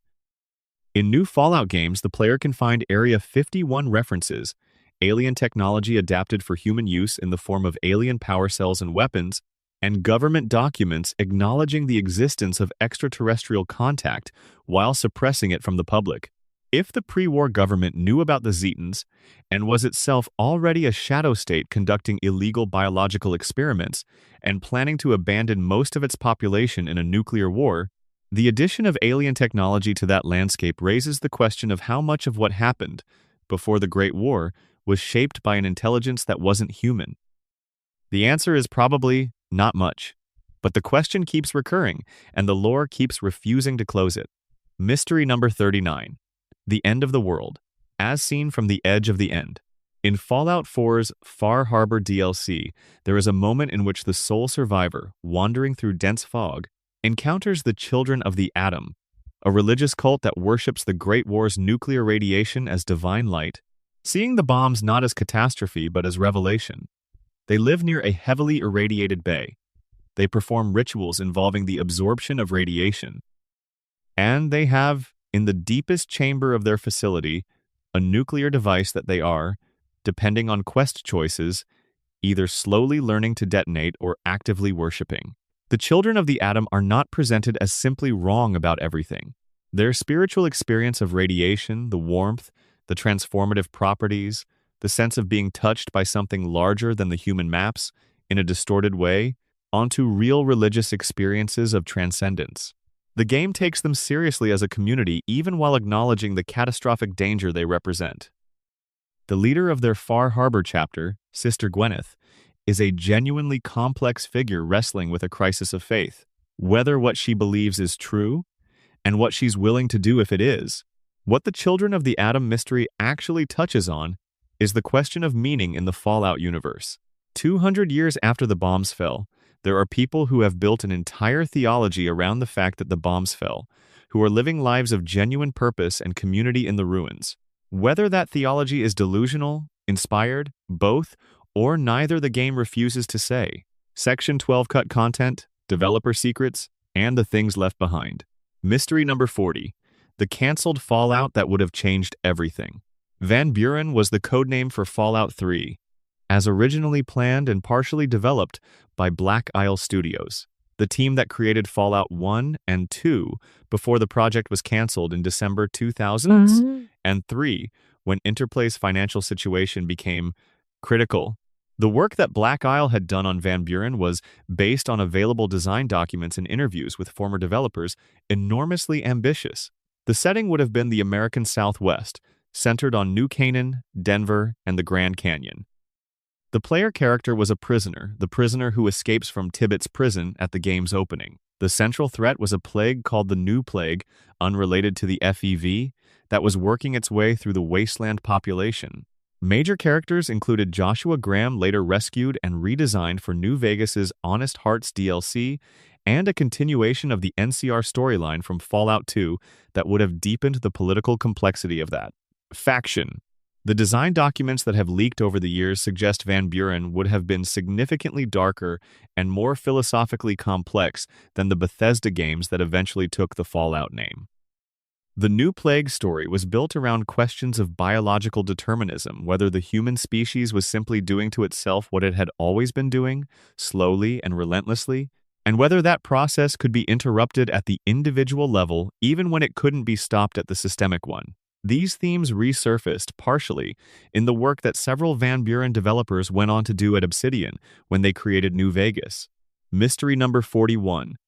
The talking death claws that almost changed the franchise. In Fallout 2, designer John Dealey created a community of intelligent, talking death claws living in Vault 13. These were not the violent predators of the early game. They were people, in every meaningful sense, capable of speech and abstract reasoning, and something recognizably like warmth. One of them, Goris, could be recruited as a companion. He wore a robe to conceal his identity, and was one of the more melancholy presences in the game. Dealey's plan was for the intelligent Deathclaw community to play a major role in future games. His notes describe them modifying power armor for Deathclaw physiology and eventually confronting the Enclave directly. He wanted them to become integrated into the broader Wasteland society. a community of creatures whose origin was human hubris, who were working to build something better than what humans had managed. Other developers disagreed. While Daly was not present for the relevant decisions, the intelligent Deathclaw community in Vault-13 was killed between Fallout 2 and any hypothetical future entry slaughtered by the Enclave's Frank Horrigan, who appears in-game to deliver this news with characteristic indifference. The decision to eliminate them was made internally, against the creator's vision, and without public explanation. The Talking Deathclaws became an artifact of a single game. Gorrus remains one of Fallout 2's most beloved characters, and one of the franchise's most missed narrative possibilities. Mystery number 42. What does the soundtrack actually mean? The music of Fallout, composed by Mark Morgan for the original games and by Enon Zur for the Bethesda titles, is so carefully integrated into the experience that it's easy to forget how strange it is in context. The first two games used an ambient electronic score unsettling, minimalist, full of long silences and sounds that feel like they're coming from the wrong direction. The Wasteland radio in later games plays pre-war pop music. Bobby Darin, Billie Holiday, Vera Lynn, the Ink Spots. Songs about hope and love and the permanent quality of positive emotion, playing over landscapes of ash and ruin. This juxtaposition is not accidental. The music curator for Fallout 3's radio stations has spoken about the selection process, choosing songs whose lyrics, when heard in context, take on completely different meanings. Vera Lynn's We'll Meet Again is a wartime song designed to comfort people separated by conflict, played over a wasteland where almost everyone is separated from everyone else by death. The Ink Spots' I Don't Want to Set the World on Fire is playing in a world that has just had exactly that done to it. The distance between the song's sentiment and the game's reality is the joke and the tragedy simultaneously. Mystery number 43. The 200-year-old question hiding in the game credits. In Fallout 2's credits, the long list of acknowledgments includes a peculiar entry. Thanks are given to the spirit of Grognak the Barbarian. Grognak the Barbarian is a recurring in-universe fictional character across multiple Fallout games. A pulpy sword and sorcery hero whose comic, books, and memorabilia are scattered across the wasteland as collectibles. In Fallout 4, there's an entire quest location themed around his fictional world. The acknowledgement in Fallout 2's credits suggests that Grognak existed as a shared joke or mascot figure among the development team long before he was formalized as an in-universe cultural artifact. Following this thread, players have noticed that the Grognak comics in the Fallout universe describe adventures that occasionally map, in distorted ways, onto the real history of the wasteland. Whether this is intentional world-building, the suggestion that pre-war pulp fiction had access to genuinely prophetic imagery, or simply developer self-reference, is unclear. The Fallout universe has a way of making the question feel meaningful either way. Section 13, the questions that live in the silence. Mystery number 44. What is the Mothman? In Fallout 76, the Mothman is real, not metaphorically real, not culturally real in the sense of being a local legend. Actually, physically real, a massive winged creature with red eyes that appears at night, near water, in the vicinity of Point Pleasant, and that different factions interpret in completely different ways. The Wise Mothman, venerated by a splinter group called the Enlightened, appears to have guided a small group of humans to safety before the bombs fell.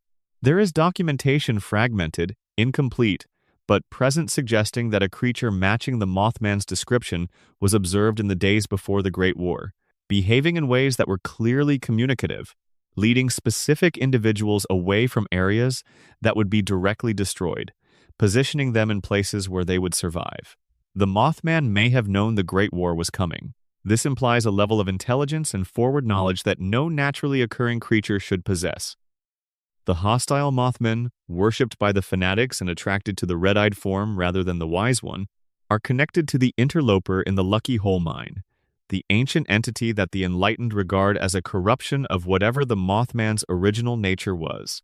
The religious schism between the factions maps onto the classic horror fiction question of whether cosmic intelligence is inherently neutral or malevolent, and whether the friendly version of an incomprehensible being is genuinely friendly or simply incomprehensible in a different register. What the Mothman is, In cosmological terms, whether it is a natural creature with extraordinary abilities, a supernatural entity older than the war, a mutation of something else, or something entirely outside those categories remains one of Fallout 76's most deliberately open questions. Mystery number 45. The Flatwoods Monster and the Question of Contact. Alongside the Mothman, Fallout 76 includes a creature called the Flatwoods Monster, based on the 1952 West Virginia folklore incident, in which several people reported seeing a large, glowing, humanoid figure near Flatwoods, West Virginia. In the game, the Flatwoods Monster is real, and it is distinct from both the Mothman and the Z-10 aliens. It appears to be attempting to communicate its behavioral patterns, suggests something more methodical than aggression, something more exploratory than predatory. The Fallout Wiki describes the Flatwoods Monster as being connected to alien activity, based on certain physical characteristics and behavioral similarities to the Z-10 alien encounter stories found in earlier games. But the game never confirms whether the Flatwoods Monster is an alien, a mutant, a supernatural entity, or something else entirely. What it adds to the Fallout universe is the suggestion that the boundaries between real creature, mutant, supernatural entity, and extraterrestrial may not be as clear-cut as the game's world initially implies. Mystery number 46. The Ghost of Joshua Graham. Joshua Graham, also known as the Burned Man, is one of the most compelling characters in Fallout, New Vegas's Honest Hearts DLC. A former Mormon missionary who became, through a series of extraordinary and violent circumstances, the first legate of Caesar's Legion before being burned alive and thrown into the Grand Canyon as punishment for military failure, Graham survived. He survived being set on fire, wrapped in bandages that smelled of pine tar and petroleum jelly, and thrown into a canyon. He walked out of the Colorado River, still burning in some places, and eventually made his way back to his people in New Canaan. Graham attributes his survival to God. He believes he was kept alive by divine will to continue his work to spread the word of God in a world that had made God's existence very difficult to believe in, and to do violence against those who preyed on the innocent with a ferocity that he reconciles, not without difficulty, with his faith. His theology is coherent and hard-won. He is not a simple zealot. He is a man who has thought very carefully about violence and mercy and what each costs, and who has arrived at conclusions that the game presents with unusual respect. The mystery around Graham is not supernatural but ethical. His survival is medically impossible. The burns across his entire body, third-degree coverage, should have killed him many times over. The game doesn't offer a rational explanation.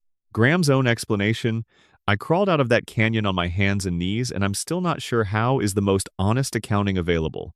Whether his survival was divine intervention, exceptional human will, or something else is left to the player to decide. In a universe full of mutations and technologies and cosmic entities, the possibility that one man's faith kept him alive when nothing else should have is allowed to stand. Mystery number 47.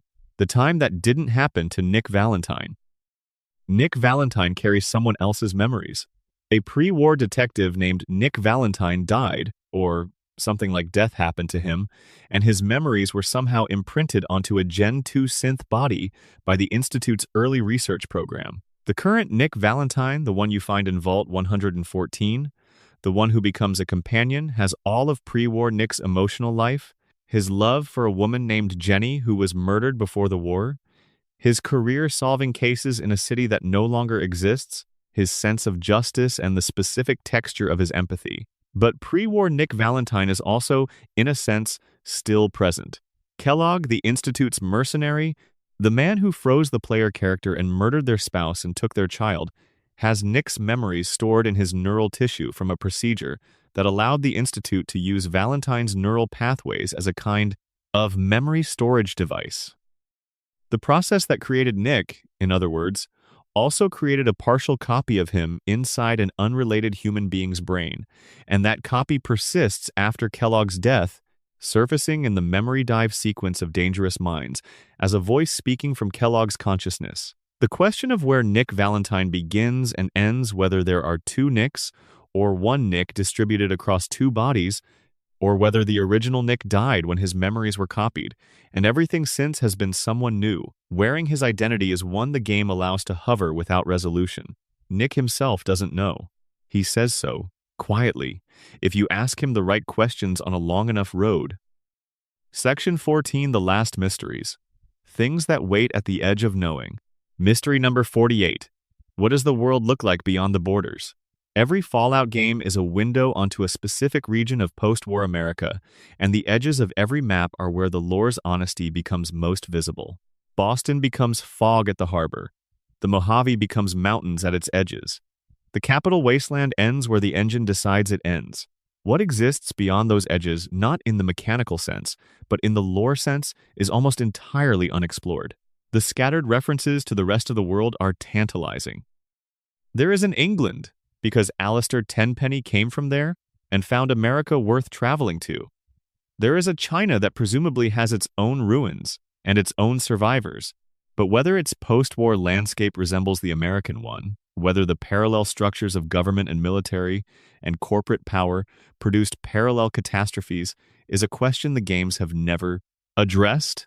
There is a Mexico that was briefly at war with the United States over oil, and an annexed Canada with its own resistance fighters, and a Europe that was fighting the Middle East simultaneously with the Sino-American War. The Fallout universe is geographically enormous and narratively almost entirely limited to a single country. What the rest of the world became, whether other nations developed their own vaults, their own Brotherhood equivalents, their own attempts at continuity of civilization, is one of the franchise's most persistently open questions, and one that future games have the opportunity to begin answering. Mystery number 49. The music disc that plays in empty rooms. This is a small mystery, but it has a quality to it that lingers. In Fallout 4's Far Harbor DLC, there is a location, a fog-shrouded house on the edge of the island, abandoned for reasons that the notes inside don't fully explain, where a record player is still spinning. The record has been playing since before the bombs fell. The power is nuclear, presumably, or something close to it. The house's former occupant, based on the journal entries scattered across the furniture, died decades ago. But the record plays. The song playing is not identifiable through any official channel. It's ambient, instrumental, slightly distorted, with the quality of something that was recorded a very long time ago and has been degrading since. The fog comes through the broken windows while it plays. Nobody is listening. Nobody has been listening for a long time. Bethesda's environmental storytelling team has said, in various interviews, that locations like this are constructed to feel like the world had things worth grieving for. The record player in the empty house is not a mystery in the plot sense. There is no quest associated with it, no item to find, no revelation waiting. It is a mystery in the older sense of the word, something that cannot be fully understood, that exceeds explanation, that asks to be held rather than solved. It is a house where someone loved music, and the music is still playing. Mystery number 50. Why does war never change? And why does it matter that it doesn't? The most famous line in all of Fallout, perhaps the most famous line in modern gaming, is the one the narrator speaks at the opening of every game: war. War never changes. It is delivered with the weight of a verdict, a conclusion already reached before the story begins. It functions as a philosophical statement about human nature, about the persistence of conflict across all the changes in technology and culture and political organization that civilization has managed. However much things improve, the games say, the fundamental tendency toward war, toward the prioritization of destruction as a solution, does not. But the Fallout universe is full of evidence that things do change. Communities form. People help each other. Laws are rebuilt. Art is made. Children are born who have never known the pre-war world, who are building something genuinely different in the ruins, who do not choose violence when other options exist. The NCR, for all its flaws, was a democracy, a functioning democracy with elected representation and rule of law and civil liberties protections, built from scratch in a radioactive wasteland. The railroad risks everything to protect the personhood of beings that most of the world considers property.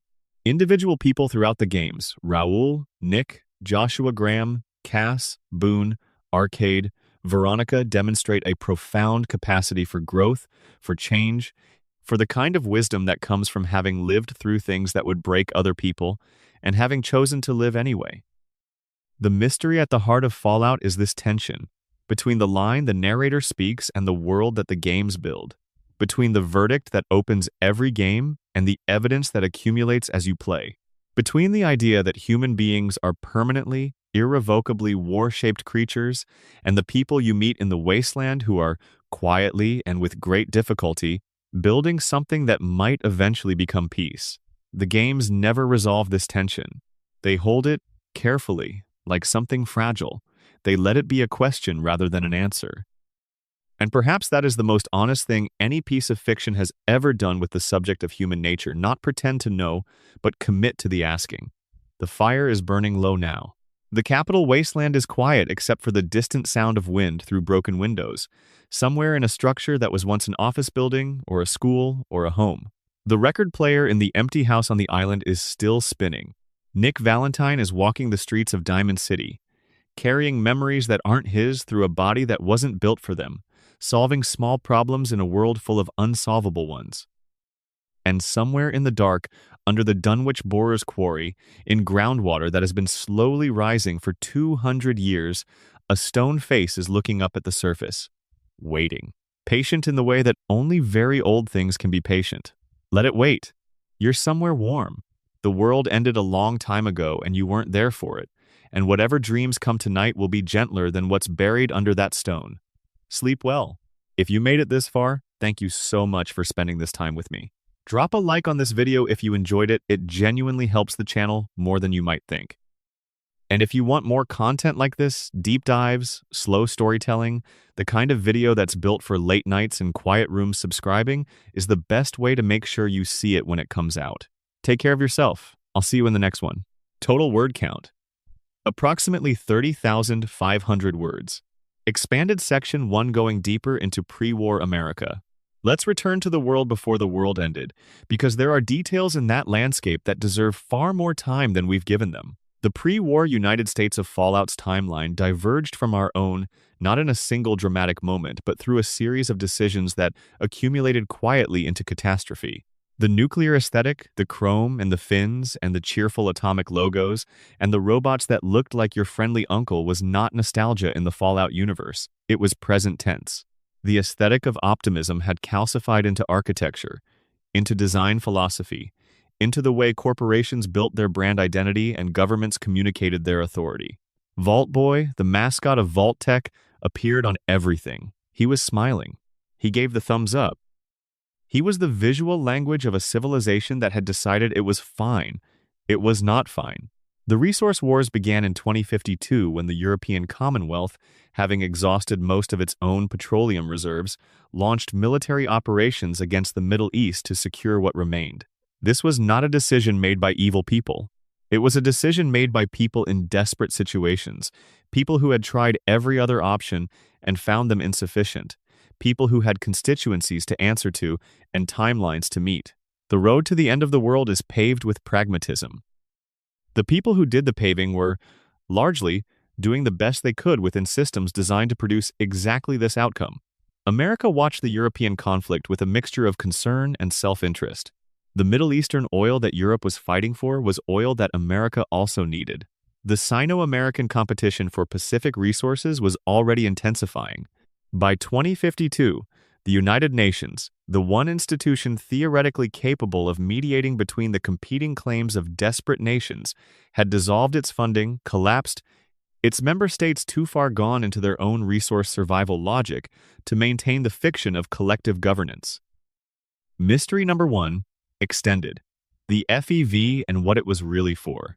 The forced evolutionary virus has 2 official origin stories in Fallout's lore, and they sit in uncomfortable tension with each other. The first is the story told by the US government.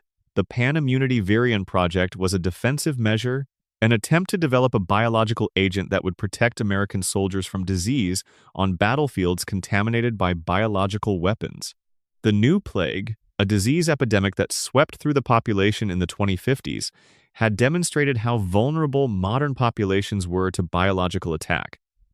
FEV was the response. The second story, the one Tim Kaine referenced in his 2023 interview, is darker. FEV was not primarily defensive but offensive. It was a search for genetic enhancement, an attempt to engineer soldiers who were physically superior to ordinary humans in every measurable way.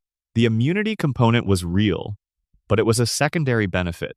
The primary goal was super soldiers, and the methodology involved exposing human test subjects to an unstable mutagenic agent and observing the results. The test subjects were military prisoners, people already in government custody, already stripped of most of their rights, already defined by the system as expendable. This is where the FEV story connects to the Roger Maxson story, and why Maxson's founding of the Brotherhood of Steel carries such moral weight. He didn't discover that the government was doing something bad in an abstract sense. He discovered that the institution he served, the military, the chain of command he had followed his entire adult life, had been quietly doing something monstrous in a building he was responsible for guarding. He couldn't unknow it. He couldn't pretend the scientist who told him he was just following orders was wrong to believe that. The horror wasn't that one evil person had done something evil. The horror was that an entire institutional logic had produced this outcome as a natural consequence of its values. The detail that the forced evolutionary virus was created with the assistance of Vault-Tec, a private defense contractor, rather than being a purely governmental project is worth sitting with. The pre-war United States had created a system in which the most dangerous research was conducted by corporations that could be held at arm's length if things went wrong. Vault-Tec built the vaults. Vault-Tec ran the FEV research. Robco Industries built the robots and the computers and the Pip-Boys. The government directed the priorities and received the benefits, and could, at any point to a contractor and say, they did it, not us. The Enclave was, in this sense, the logical product of a system that had outsourced its conscience. Mystery the Vaults as social engineering extended. Let's slow down and spend more time with specific vault experiments, because the details matter and the details are extraordinary. Vault 77 was stocked with one man and a crate of hand puppets. One man.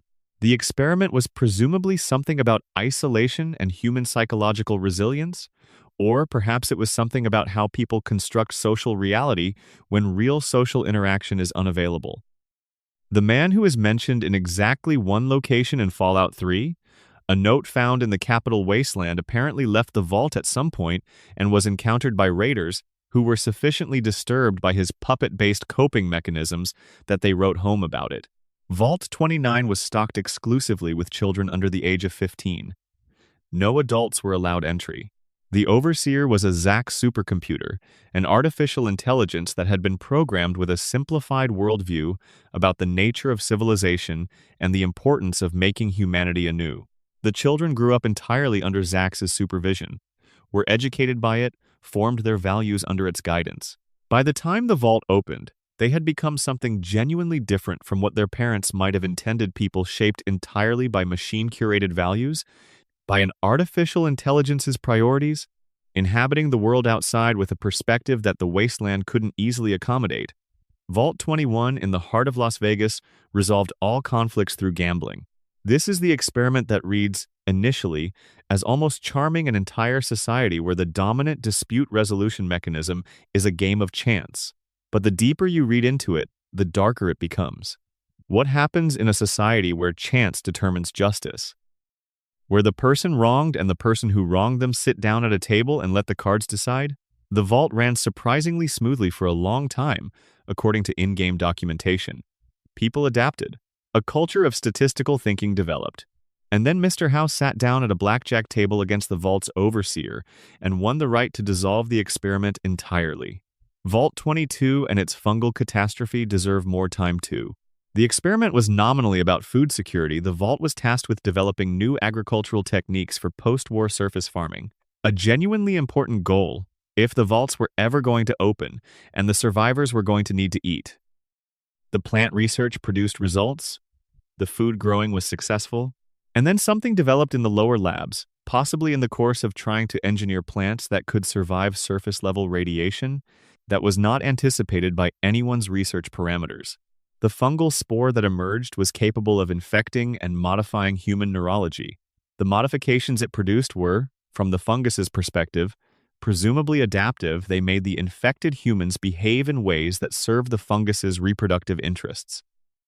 From the infected human's perspective, they produced a gradual loss of autonomy and cognition, ending in a state that was technically alive but not meaningfully human. The scientist who went into Vault 22 after the disaster, Keeley, found extensive research notes documenting the development of the crisis scientists observing their own infection, recording their own deterioration, maintaining scientific language and discipline until the point where they couldn't anymore. The notes end mid-sentence in multiple places. The last few entries have an urgency to them, a quality of someone reaching for clarity through thickening fog that is among the most unsettling pieces of environmental storytelling in the New Vegas series. The Vault system's broader mystery is the question of what happened to the experiments nobody ever visits. There are 122 vaults. The player encounters perhaps a dozen across all the games. The remaining 100 or so exist only as references mentioned in documents, named in databases, their coordinates somewhere in the unexplored geography beyond every game's map edge. Some may have opened successfully. Some may still be sealed, their populations surviving in ignorance of the outside world, running experiments whose data is still accumulating. Some almost certainly failed catastrophically in ways nobody survived to report.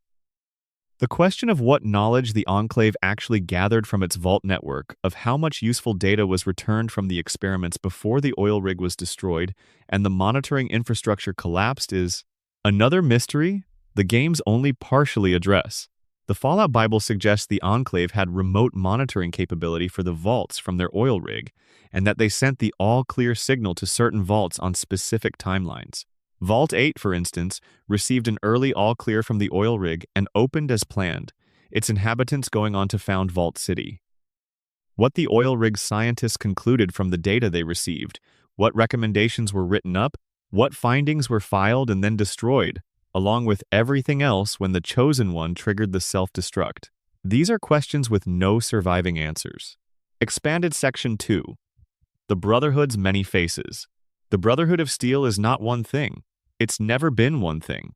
This is worth saying clearly and slowly, because the tendency in discussing Fallout's factions is to identify what a faction is, to find the core ideological statement and hold it against each iteration of the faction for evaluation. But the Brotherhood doesn't work that way. The Brotherhood is a family argument that has been running for 200 years about the same fundamental questions, producing different answers in different places depending on who inherited the argument and what conditions they inherited it in. The argument at its core is this: technology is dangerous. The Great War proved this. Technology in the wrong hands produces civilizational collapse. Who are the right hands? Is it the Brotherhood's job to guard technology, to share it, to destroy it, to develop it, or some combination of these that varies by circumstance? And who exactly is the right hands? Is it everyone, if taught carefully? A chosen few? The Brotherhood alone? Nobody at all, until humanity proves it's mature enough? Roger Maxon's answer was, the Brotherhood should be the custodians, not the gatekeepers. They should hold dangerous technology safe and share useful technology responsibly, working alongside the communities that were trying to rebuild. This answer made sense in the immediate post-war context, when the danger was fresh and the communities were fragile and the Brotherhood's role was genuinely protective in a way everyone could see. His son's answer was, nobody outside the Brotherhood can be trusted. This answer also made sense. In a different context, the wasteland was brutal, resources were scarce, every outside community was a potential threat as well as a potential partner, and the Brotherhood's survival required that its members dedicate themselves to the organization rather than dividing their loyalty between the Brotherhood and whoever they happened to feel affectionate toward this week. Both answers were responses to the same founding trauma. Both answers contained genuine wisdom alongside their catastrophic limitations. The 100-year-long argument between these two positions produced, eventually, Lion's Capital Wasteland Brotherhood genuinely heroic, genuinely engaged with the people it served, genuinely committed to what Roger Maxon originally intended, and genuinely doomed by its refusal to function as the kind of calculating, technology-hoarding organization that the Western Brotherhood had become. Lyons died having accomplished extraordinary things. He also left an organization that was about to fracture under the weight of its own idealism.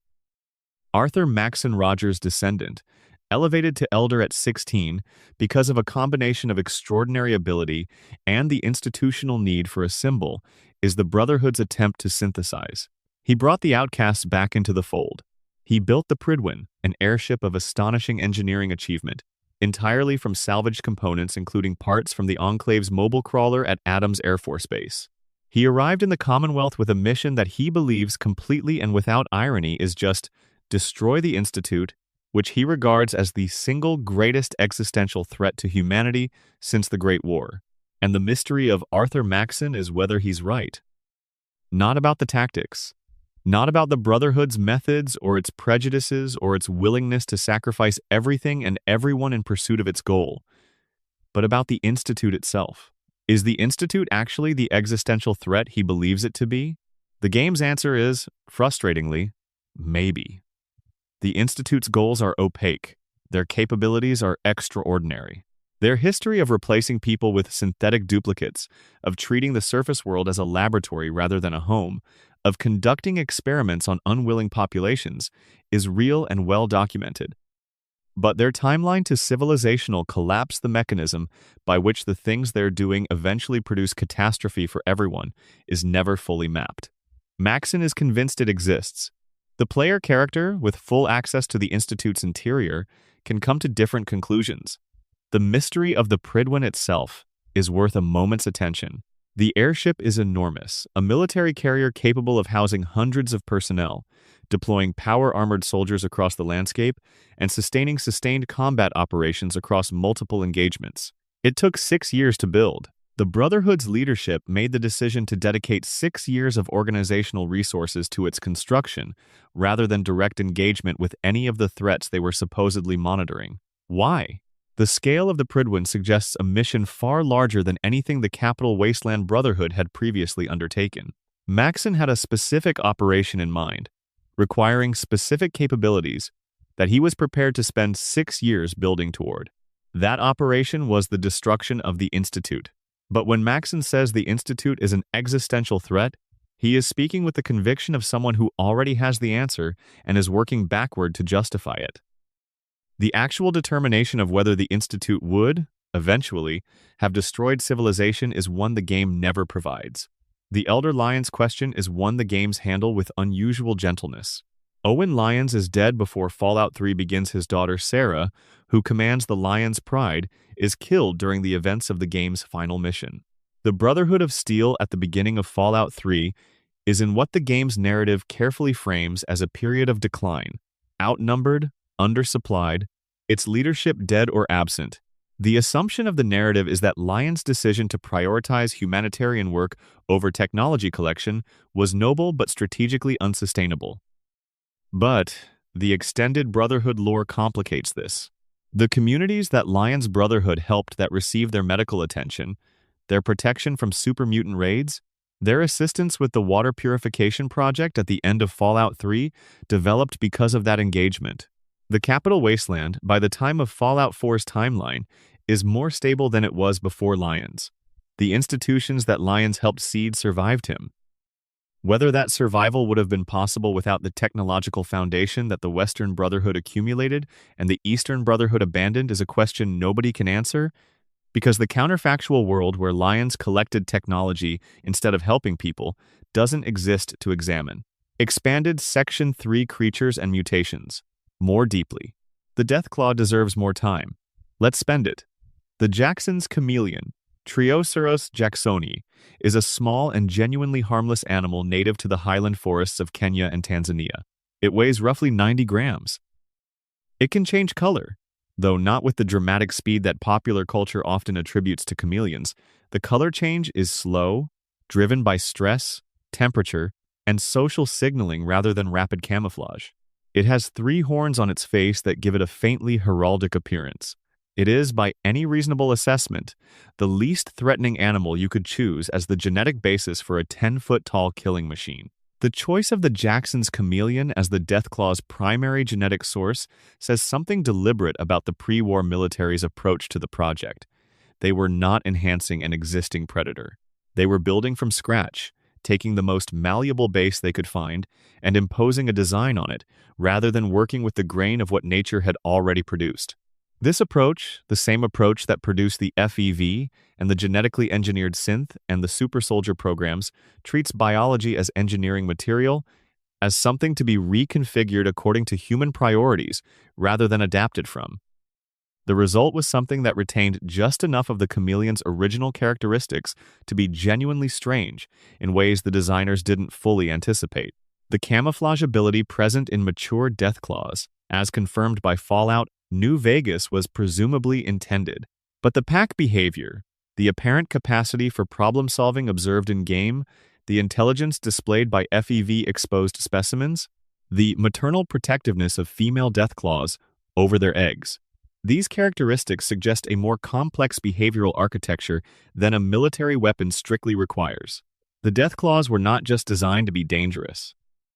They were designed to be survivable in complex environments over long timescales. The military wanted something that could operate independently, that would remain effective without ongoing maintenance or instruction. They got something that was essentially a new apex predator species, built for exactly the conditions a post-nuclear landscape would produce. The question of whether any Deathclaws remain with traces of their chameleon cognitive architecture, whether the original genetic source has contributed more to their internal experience than just their body plan, is never addressed directly. But the moments in Fallout 4 where Deathclaw behavior goes beyond simple aggression, where a creature seems to be making something recognizably like a choice, are present enough that the game's environmental storytelling has clearly thought about the question, even if the dialogue system never answers it. Rad scorpions, bloatflies, Maulerat swarms, the ordinary monsters of the wasteland deserve a moment's consideration, because each one represents an ecological story about what happened when the FEV and the radiation got into the food chain and started rewriting everything simultaneously. The rad scorpion is a desert scorpion that has grown to roughly the size of a large dog, or in its giant form, the size of a horse. Scorpions were already well adapted for desert survival, and radiation tolerance, their biology had been tuned over millions of years for exactly the harsh conditions that the Great War produced.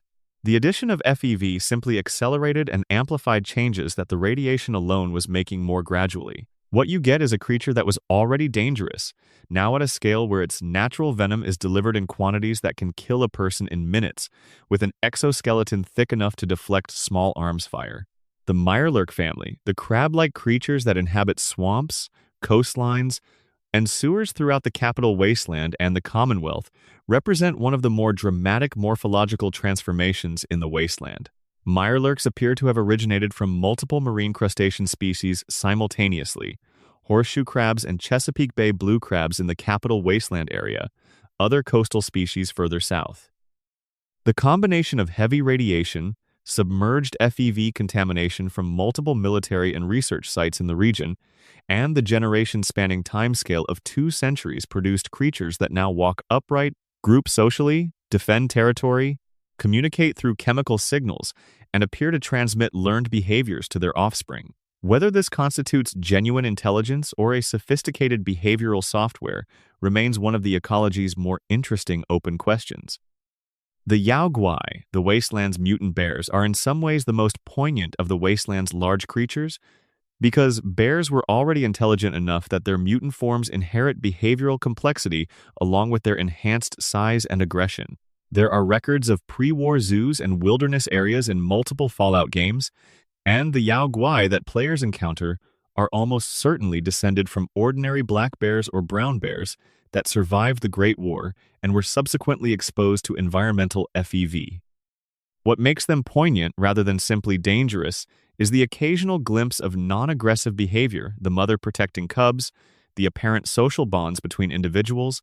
The way that tamed Yao Guai in certain contexts demonstrates something that resembles affection. These are not machines that became monsters. They are animals that became something stranger, carrying old instincts into a landscape those instincts didn't evolve for. Expanded Section 4. The Institute, more thoroughly examined. Let's return to the Institute and stay longer, because it's a location that rewards sustained attention. The Commonwealth Institute of Technology existed as a university in the pre-war world. Its reputation was, by all available accounts, excellent, a center of genuine academic achievement, a place where the brightest minds of pre-war America conducted research of real consequence. The underground research complex beneath the campus was a separate facility, originally designed for experimental projects too sensitive or too dangerous for the main campus, equipped with its own nuclear reactor and sealed environmental systems. When the bombs fell on the 23rd of October 2077, the scientists working in the underground complex along with their families, who had been brought in through various means when it became clear that war was imminent, were sealed in. The campus above them was destroyed, Boston burned, and the people in the underground complex, cut off from any outside information, began the long process of figuring out what their lives were going to be now. The first generation had memories of the surface world. They knew what they were preserving. They had context for their research, connections to intellectual traditions that extended backward through decades of academic work. They had grief, too, for the world they'd lost, for the people above ground who hadn't made it to safety, for the civilization that their work had been, in some sense, intended to serve. That grief seems to have been processed in the Institute's first generations through dedication to the research.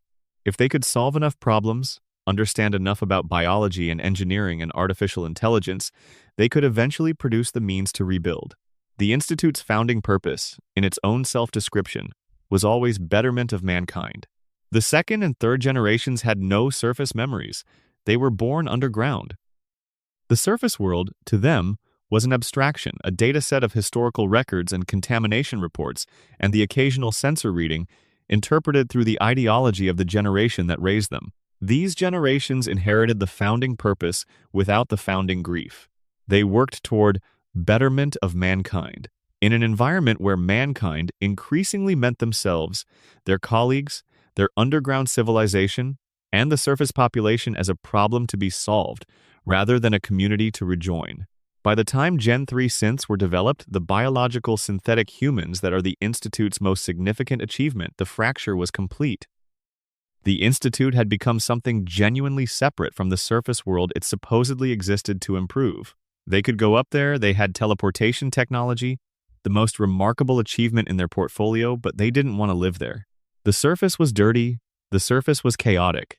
The surface people were mutated, uneducated, violent, poor. Everything that the underground scientific community had carefully avoided, becoming through 200 years of controlled isolation. The cruelest thing about the Institute is that they probably could have fixed things. Their technology was real, their scientific capacity was genuine, their teleportation alone represented a logistical breakthrough that could have transformed trade and communication and medical response across the entire Commonwealth. They chose not to share it. They replaced surface people with synths instead, not to make the surface world better, but to maintain their intelligence network. They created a network of fear and paranoia that made meaningful community development harder, not easier. They conducted experiments on surface people and on unwilling synths. They treated the Commonwealth as their laboratory and its inhabitants as their samples. And then they named themselves the Institute and called what they were doing progress. The mystery of the Institute's end goal connects directly to Father's dying project. Sean, the player's son, now an old man running the most powerful faction in the region, has spent his career in the Institute doing exactly what he was shaped to do, conducting experiments. The player character, frozen in pre-war cryosuspension for 2 centuries, represents something unique in the post-war landscape: untainted genetic material. DNA that has not been exposed to radiation, FEV, the slow background mutation of 200 years in an irradiated environment. This purity, if that's even the right word, is apparently significant to Sean's work in ways he never fully articulates. The game's final act, in the Institute ending, involves Sean presenting the player character with a child synth built from their pre-war DNA, a perfect synthetic reproduction of themselves at childhood age. The gesture is at once profoundly personal. Sean is giving the player back the child version of themselves, mirroring the way the player has been pursuing the childhood version of him, and profoundly disturbing. Sean has created a being and is presenting it as a gift without asking whether the being itself has an opinion on its existence. The child synth, named Sean, in this reading, is not just a symbolic gesture, it is a demonstration of capability. It is Sean telling the player, I can do this. I can build a person. I can build you. The question of what he intends to do next with that capability is the question the game does not answer because the game ends. What was the Institute actually going to do with the ability to build perfect biological replicas of pre-war humans from untainted DNA? Were they going to replace the existing surface population, one by one, with genetically pure versions? Were they going to use the pre-war genetic material as a seed bank for a new population that would emerge from the Institute and reclaim the surface on the Institute's terms? Were they building, in other words, the same project that the Enclave had pursued through biological weapons, but using different methods, not killing the impure population, but simply producing the pure one alongside it until the scales tipped?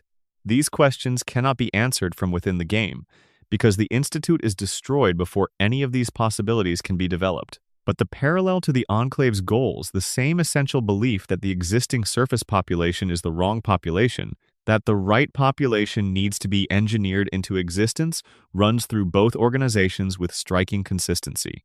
The Enclave wanted to kill the mutated survivors. The Institute, in its more genteel scientific way, seems to have wanted to replace them. Expanded Section 5 New Vegas, more deeply considered. The road to New Vegas is long and dangerous in the game, and it should be. The journey is the point, and the point is that the world between your beginning and your destination is full of people and places and stories that matter as much as the main quest, maybe more. But let's linger on some specific mysteries of the Mojave that deserve more attention than they usually receive. Mystery Extended. The Long 15 and what happened before you arrived. Before the events of Fallout, New Vegas, before the player character is shot and buried and dug up and put on the road, the NCR and Caesar's Legion had already been fighting over the Mojave for years. The Long 15, the highway south into California, was the NCR's supply line, the artery through which troops and materials and food and equipment flowed from the Republic into its Mojave operations. The Legion had been targeting it. Raiders had been cutting it. The whole logistical picture of the NCR's Mojave campaign, by the time the player arrives, is already badly compromised. The backstory of the first Battle of Hoover Dam, which happened before the game begins, shapes everything about the political situation the player encounters. The NCR won that battle, but winning it cost them more than they budgeted for. The NCR's military presence in the Mojave is stronger than the Legion's in terms of raw numbers, but it's stretched across too much territory, supplied through an unreliable route, and politically undermined by officers who are more interested in looking competent to their superiors back in California than in doing what actually works in the Mojave. General Oliver, the NCR's commander, is not a bad person. He is a person whose incentive structure evaluated on victories, reported to politicians who want clean narratives, is systematically misaligned with the situation he's actually in. His subordinates, the rangers and troopers who do the actual fighting, understand the situation better than he does. This is one of the most precise pieces of political observation in the series. The people with the information are not the people making the decisions, and the gap between them is where catastrophe lives. Boone, the NCR marksman who is available as a companion, carries one specific story that functions as a microcosm of the NCR's systemic failures. His wife was sold into slavery to Caesar's Legion, almost certainly by someone in Novak, the town where he was stationed.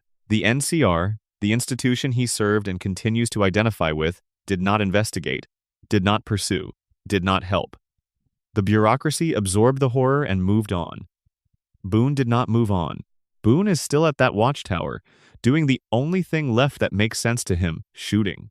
The mystery of who sold Carla Boone, who, in Novak, which of the characters the player interacts with, made the decision is solved in a quest the game gives you. But the larger mystery it opens is not solved. What happens to the institutional failure that produced the conditions for Carla's death? The NCR doesn't investigate individual tragedies at that level. It can't. It's too big, spread too thin, focused on the wrong metrics.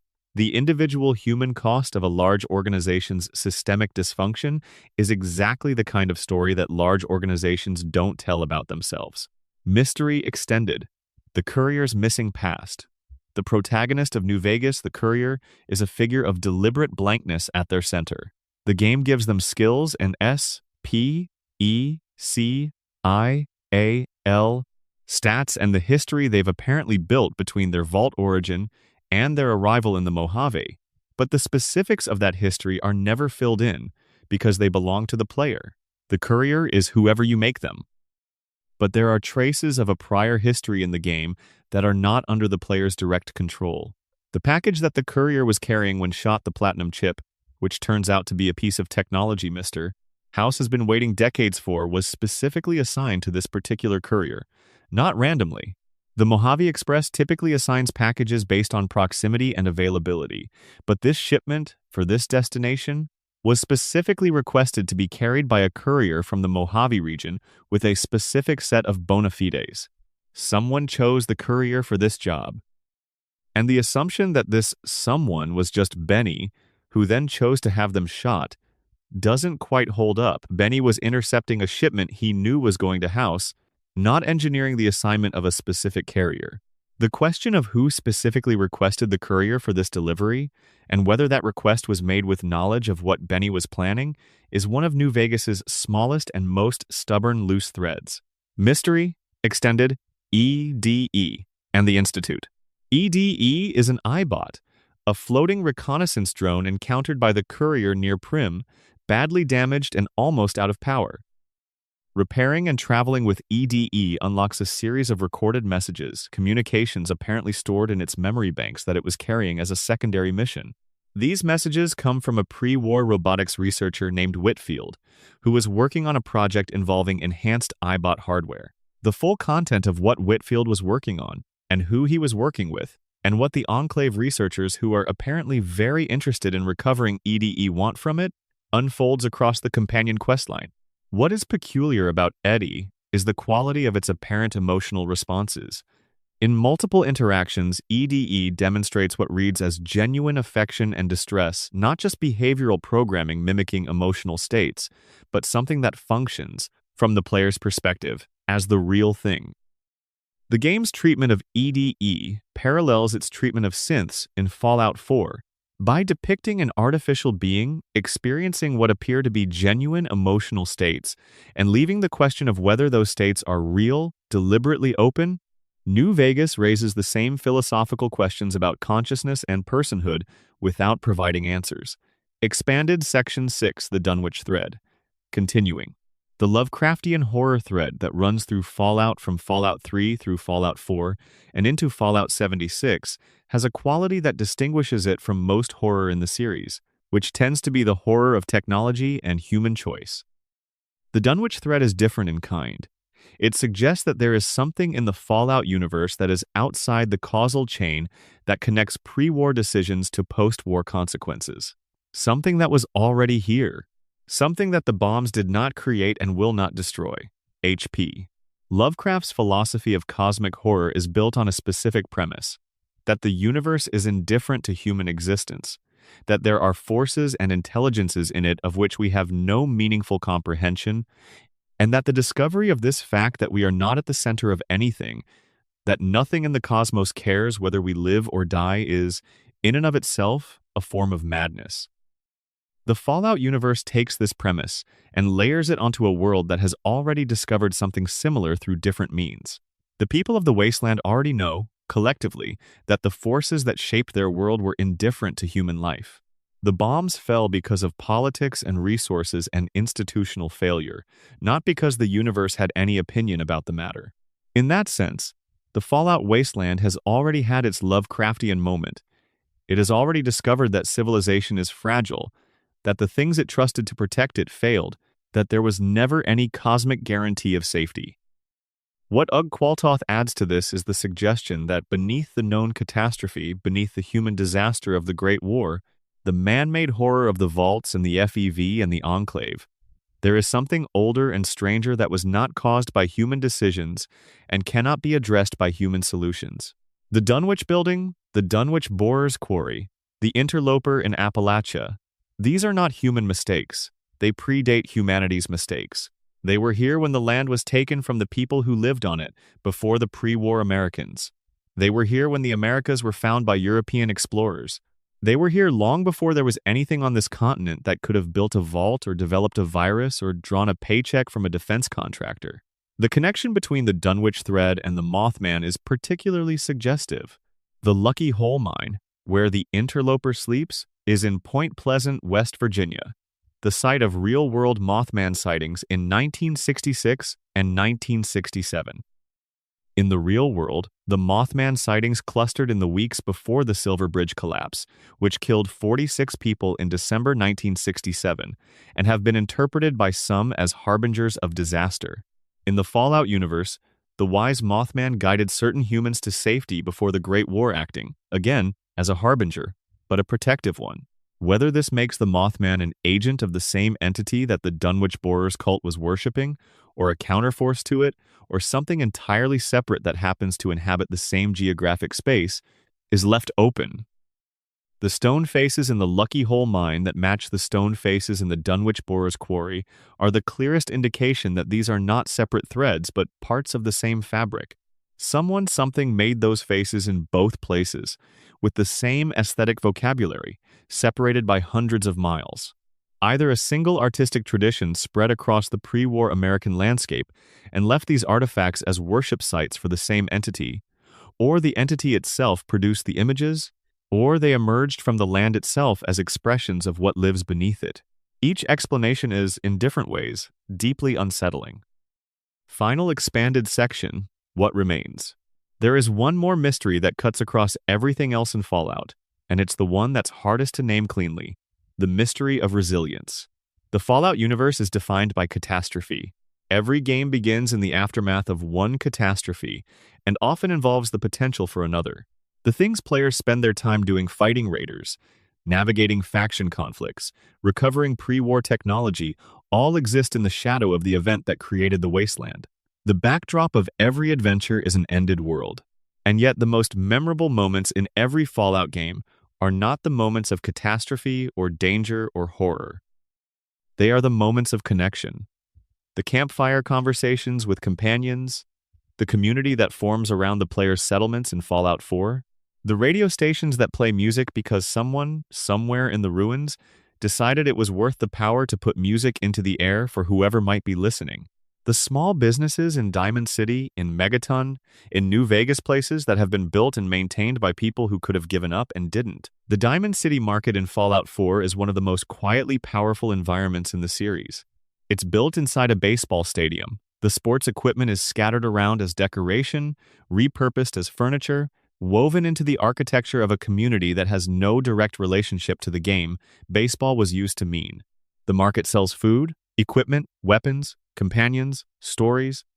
It is noisy and imperfect and politically complicated and subject to all the anxieties of a small community in a dangerous world. And it is, unmistakably, alive. It is a people choosing to be a people in a location that was built for entertainment, in a world that no longer exists, adapting what they found to what they needed. Mystery, final. Is the wasteland healing?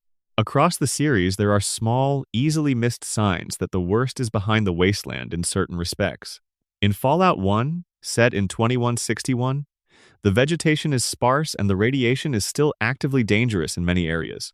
By Fallout 4, set in 2287, there are genuine forests, green growth, plants that have adapted to the post-war environment and are establishing themselves in the ruins. The radiation levels in many areas have dropped from lethally dangerous to merely elevated. The communities are bigger and more stable than they were in the earliest games. This is not presented as a solved problem.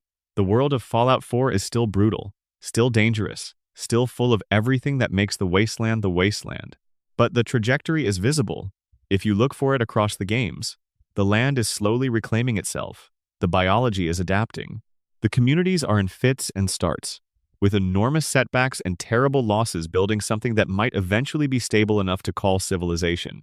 Whether that trajectory continues depends, within the fiction, on the choices that players make across every game in the series. Whether to protect the settlements or ignore them. Whether to help the communities along the highway or pass them by. Whether to build something with the power you accumulate or use it only to destroy. The Fallout universe presents a world that is terrible and getting better at the same time, and it presents that simultaneity with unusual honesty. Things are very bad. Things are also very slowly, in ways that matter enormously, even if nobody will live long enough to see them fully complete, getting less bad. Both things are true. Neither cancels the other out. And somewhere in that tension between the narrator's opening verdict and the small evidence of human recovery that accumulates across every game, there is something that might be called hope. Not the easy kind. Not the kind that arrives without effort or persists without cost. The other kind. The kind that knows exactly what it's up against and shows up anyway. Sleep well. Deep expansion. The pre-war world's psychological architecture. We've talked about the political and military history of pre-war America in Fallout's universe, but there's a dimension of that world that deserves its own quiet exploration. The psychological architecture, the way ordinary people lived inside the pre-war system, what they believed, what they were told, what they chose not to know. The propaganda apparatus of Fallout's pre-war America is one of the most extensively documented fictional propaganda systems in any science fiction franchise. It survives in the physical environment, in the posters, the terminal entries, the advertisements, the radio programs, the educational films, the product designs. Vault Boy himself is the system's mascot, a cheerful, round-faced cartoon figure giving the thumbs up in every situation imaginable, including ones that would terrify any rational person. Vault Boy giving the thumbs up while experiencing a nuclear blast. Vault Boy giving the thumbs up while being attacked by a mutant. Vault Boy giving the thumbs up while clearly dying of radiation poisoning. The thumbs up is doing a lot of work. It is the visual grammar of a civilization that has committed to optimism as an institutional value, not as a genuine belief, but as a performance of belief, because genuine belief in a positive future would require engaging with the conditions that were making a positive future less likely by the year. The propagandists knew, the executives at Vault-Tec knew, the senior military officials who were building the Enclave's survival infrastructure knew. The scientists who were developing FEV and knew what the FEV could do in uncontrolled conditions knew. They kept smiling. They kept signing off on the advertising. They kept approving the Vault Boy merchandise. This psychological architecture, the gap between institutional knowledge and public performance, is one of the pre-war world's defining characteristics and one of its deepest mysteries. Not who started the war, but how did so many people participate in a system they must have understood was leading somewhere catastrophic? The answer, of course, is that this is not a mystery at all. It is a description. People participate in systems they know are harmful because the systems provide them things they need: safety, income, status, community, and because the harm is diffuse and deferred, while the benefits are immediate and personal. This is not unique to Fallout's universe. It is one of the franchise's most pointed commentaries on the real world. The Sunset Sarsaparilla Company is a small example worth dwelling on. In Fallout New Vegas, there is an elaborate and bizarre side quest involving Sunset Sarsaparilla, the pre-war soft drink company whose bottles, caps, and advertising litter the Mojave. The quest, titled The Legend of the Star, follows the trail of a pre-war promotional campaign in which special star-marked bottle caps, when collected in sufficient quantity, could be exchanged for a prize. The prize was real. It was stored in a facility outside the city waiting. 200 years later, the caps are still being collected by a character named Alan Marks, who has devoted his post-war life to this quest, who has spent years and resources accumulating the caps, who reaches the facility with the player's help and finally opens it. The prize is a skeleton in a promotional costume and a recording that thanks the prize winner for participating. That's it. That's what 200 years of anticipation produced. The joke is the punchline, but the joke has a quality of genuine sadness that the best New Vegas writing consistently achieves. Alan Marks spent his life pursuing a promise that had been hollow before the world ended. The brand survived better than the people who made it. The promotional campaign outlasted the civilization that launched it. Sunset Sarsaparilla is still selling. Its caps are the currency of the Mojave, even though the factory stopped running and the company stopped existing on the 23rd of October 2077. Mystery continued. The survivalists and those who knew. Across multiple Fallout games, players encounter individuals and communities who were preparing for the Great War before it happened. Not in the official Vault-Tec sense, not people who purchased vault spots or applied to the Societal Preservation Program. People who had somehow figured out, independently, that the world was going to end and had taken personal steps to be ready for it. The survivalists of Zion Canyon in New Vegas's Honest Hearts DLC are perhaps the most developed example. Graham encounters them as a missionary, and the history of their community reflects an extraordinary level of pre-war foresight. Their founders had been preparing for social collapse for years, had accumulated the skills and the supplies and the community infrastructure to weather the apocalypse without a vault. They made it. Their descendants are alive in Zion Canyon 2 centuries later, in one of the most ecologically intact areas encountered anywhere in the series. What did they know? How did they know it? The game implies that their worldview, a combination of religious conviction, specific political philosophy, and practical survivalist ethic, gave them a framework for taking the possibility of civilizational collapse seriously at a time when the institutional consensus was that things would be fine. They were not connected to the Enclave's intelligence apparatus. They were not Vault-Tec employees with inside knowledge. They were people who read the landscape of their time with sufficient clarity to act on what they saw. The contrast with the people who had inside knowledge, the Enclave members, the Vault-Tec executives, the senior government officials who retreated to their secured facilities, is morally interesting. The insiders used their knowledge to ensure their own survival, while millions of ordinary people were left outside the vaults to die. The Zion survivalists used their independent assessment to create a community that survived. The difference in outcome was not about who had more information. It was about what they chose to do with what they knew. Expanded interlude. The music that wouldn't stop. The role of music in the Fallout universe is deeper than ambient atmosphere. It is a structural element of the franchise's meaning, and the specific songs chosen for the radio stations in each game are chosen with a precision that becomes more visible the more carefully you listen.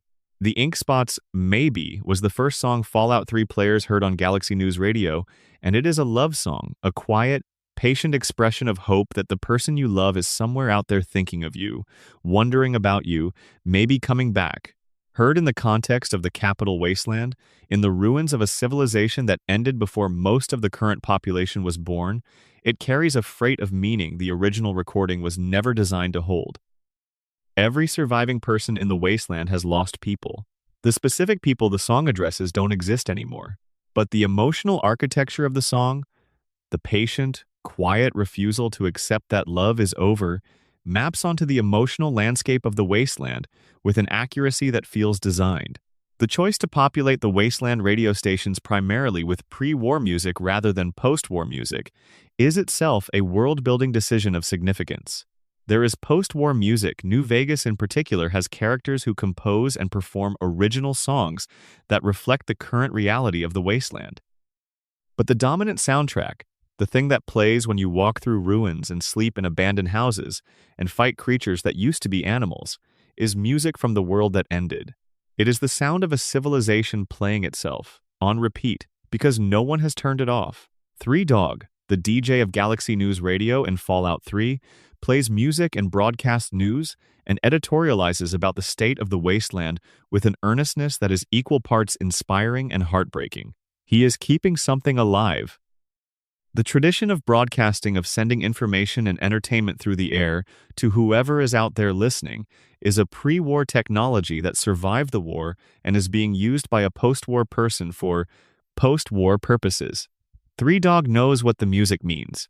He chooses songs for reasons he understands, even if his listeners don't always understand them the same way. The fact that Mr. New Vegas, in New Vegas, is an artificial intelligence playing pre-war music on a radio station that Mr. House built adds another layer.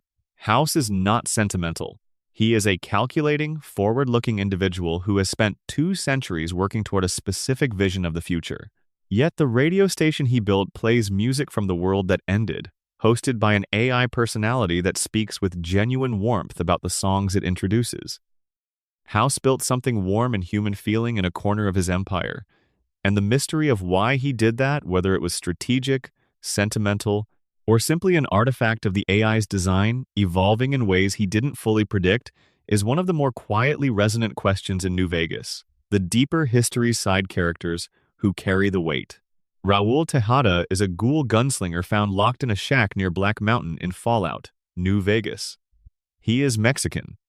He was alive before the Great War. He remembers Mexico City in the 2070s, and he remembers it with the specificity of someone who actually lived there, the food, the streets, the people. He remembers the bombs falling on Mexico City, and he remembers surviving when his family did not. Raul is over 200 years old. He has spent most of that time working as a mechanic, as a handyman, as a person who fixes things that other people have broken. He is good at his work. He is tired. The particular exhaustion he carries, not physical, not cognitive, but something deeper, the exhaustion of having outlasted everything you ever loved, is one of the companion questline's most carefully written emotional landscapes. His quest, Old School Ghoul, asks the player character a question that the game has been building toward across all of Raul's interactions. What is the right way to live when you have been alive too long? The answer Raul arrives at, with the player's help, is that the way he learned to survive by being a gunfighter, by fighting back, by being the person who stood between people who couldn't defend themselves and the things that threatened them, is still the right way to live, even now, even exhausted, even 200 years past, the moment everything he cared about was taken from him. Not because fighting is intrinsically valuable, because the people who need protection don't stop needing it because you're tired. Arcade Gannon, the followers of the Apocalypse Doctor who can join the player, carries a different kind of history. He is the secret son of an Enclave officer, someone whose genetics mark him as part of the organization responsible for one of the most catastrophic near extinctions in the history of the wasteland. He has spent his adult life running from this heritage, working actively to repair damage that he didn't cause but that he feels, nonetheless, responsible for by proximity. His companion quest involves the remnants of the Enclave soldiers his father served with old men, now living in a garage in the middle of the desert, maintaining their power armor not because they expect to use it, but because maintaining it is the last connection they have to the people they were. The question at the heart of Arcade's story is about inheritance. What do you owe because of who you came from? What can you build from what you were given that might be different from what your predecessors built? Whether Arcade can find a way to use the history he was born into rather than simply fleeing it is a question the game allows multiple answers to, and the emotional honesty of its treatment. The old Enclave soldiers are not monsters. They are old men with genuine loyalties to people and ideas that turned out to be monstrous, and both things are true simultaneously, is part of what makes New Vegas the most politically sophisticated game in the series. Cassidy Cass is a caravan merchant whose whole business has been destroyed by a mysterious raider operation that turns out to be the cover story for a corporate killing conducted by two of the Mojave's trading companies. Her quest, Heartache by the Number, is explicitly about grief and what you do with it. Her father was a hero of the NCR, a ranger whose legend she has spent her adult life trying to live alongside rather than inside, building her own identity in the spaces his reputation left open. When that independent life is taken from her, the question is whether she can be angry about it in a way that doesn't consume everything else, including the people around her. Cass's answer to this question is, essentially, that you can. That anger is appropriate and grief is appropriate and the desire for justice is appropriate, and that acting on all three things doesn't have to end in becoming the same kind of thing that hurt you. Her endings, if you help her and if she survives the final battle, include one in which she simply keeps traveling, keeps trading, keeps building the life she was trying to build before everything went wrong. It is not a triumphant ending. It is an honest one. The continuation of a life as an act of defiance is a theme that runs through the best of New Vegas's companion writing. The quiet engineering how the wasteland was rebuilt. The engineering achievements of the post-war wasteland rarely receive the attention they deserve, possibly because they are not dramatic. The drama of Fallout is generally in the destruction, the crumbling buildings, the nuclear craters, the mutant attacks, the faction conflicts, but quietly, running alongside all of that, there is an ongoing project of reconstruction that is more impressive in its way than any of the pre-war technology it's working with. Rivet City, the aircraft carrier settlement in Fallout 3, is a genuine engineering achievement. Someone, in the years after the Great War, figured out how to convert a pre-war supercarrier into a livable city with functioning water filtration, internal power systems, security infrastructure, and a market economy. This did not happen by accident. It required technical knowledge that survived the war, people with engineering skill who chose to apply that skill to making a home rather than making a weapon, and a community with enough internal cohesion to maintain the result over decades. The pit in the Steelyard settlement depicted in Fallout 3's DLC tells a different story about the same post-war engineering problem. The pit was a pre-war steel production facility in Pittsburgh, and it has been converted, in the post-war period, into a slave labor industrial city producing steel for the region. The engineering is real, the furnaces work, the steel production is genuine, but the social organization that drives it is built on captivity and desperation. The pit is what happens when technical knowledge survives without the ethical context that was supposed to govern its use. The NCR's achievements, for all the political criticism the game's writing directs at the organization, are substantial. They built roads. They established postal services. They created a legal system with actual courts and actual enforcement. They developed agriculture sophisticated enough to feed a population of over 700,000. They maintained something recognizable as elections. The specific political problems they face, bureaucratic corruption, military overextension, economic inequality, the difficulty of maintaining democratic values in a violent environment are the problems of a real civilization trying to function, not the problems of a failed state pretending to try. The NCR is, in the Fallout universe, the most successful post-war civilization-building project that the series has depicted. The fact that it can still be criticized, that its flaws are real and consequential, is a mark of how seriously the writing takes the challenge of actually governing. The Institute's underground infrastructure is, in technical terms, the single most impressive engineering achievement in the series. A fully self-sustaining underground city with its own power generation, its own food production through hydroponics, its own water recycling, its own atmospheric management, its own medical facilities, its own educational institutions. It has been running continuously for over 200 years. The engineering decisions made by the first generation of post-war survivors in the CIT underground are still sustaining their great-great-grandchildren. The systems have been upgraded and improved over decades. Nothing has catastrophically failed. The tragedy of the Institute's engineering is precisely its success. They solved the problem. They built a sustainable post-apocalyptic civilization. They did it underground, in isolation, using their own resources, with no assistance from and no contribution to the world above them. They proved that humanity could survive the apocalypse, and they did it in a way that made the survival mean as little as possible for anyone who wasn't already in the building. The long silences things no one talks about. Mystery that lives in negative space. Why is there so little organized religion in the wasteland? The absence is strange when you notice it. Major religions existed in pre-war America: Christianity, Islam, Judaism, Hinduism, Buddhism, many others with significant institutional infrastructure and millions of adherents. Where did they go? The vaults would presumably have sealed in people of various faiths. The communities that survived outside the vaults would have included believers. Yet the post-war wasteland, in most games, is remarkably secular.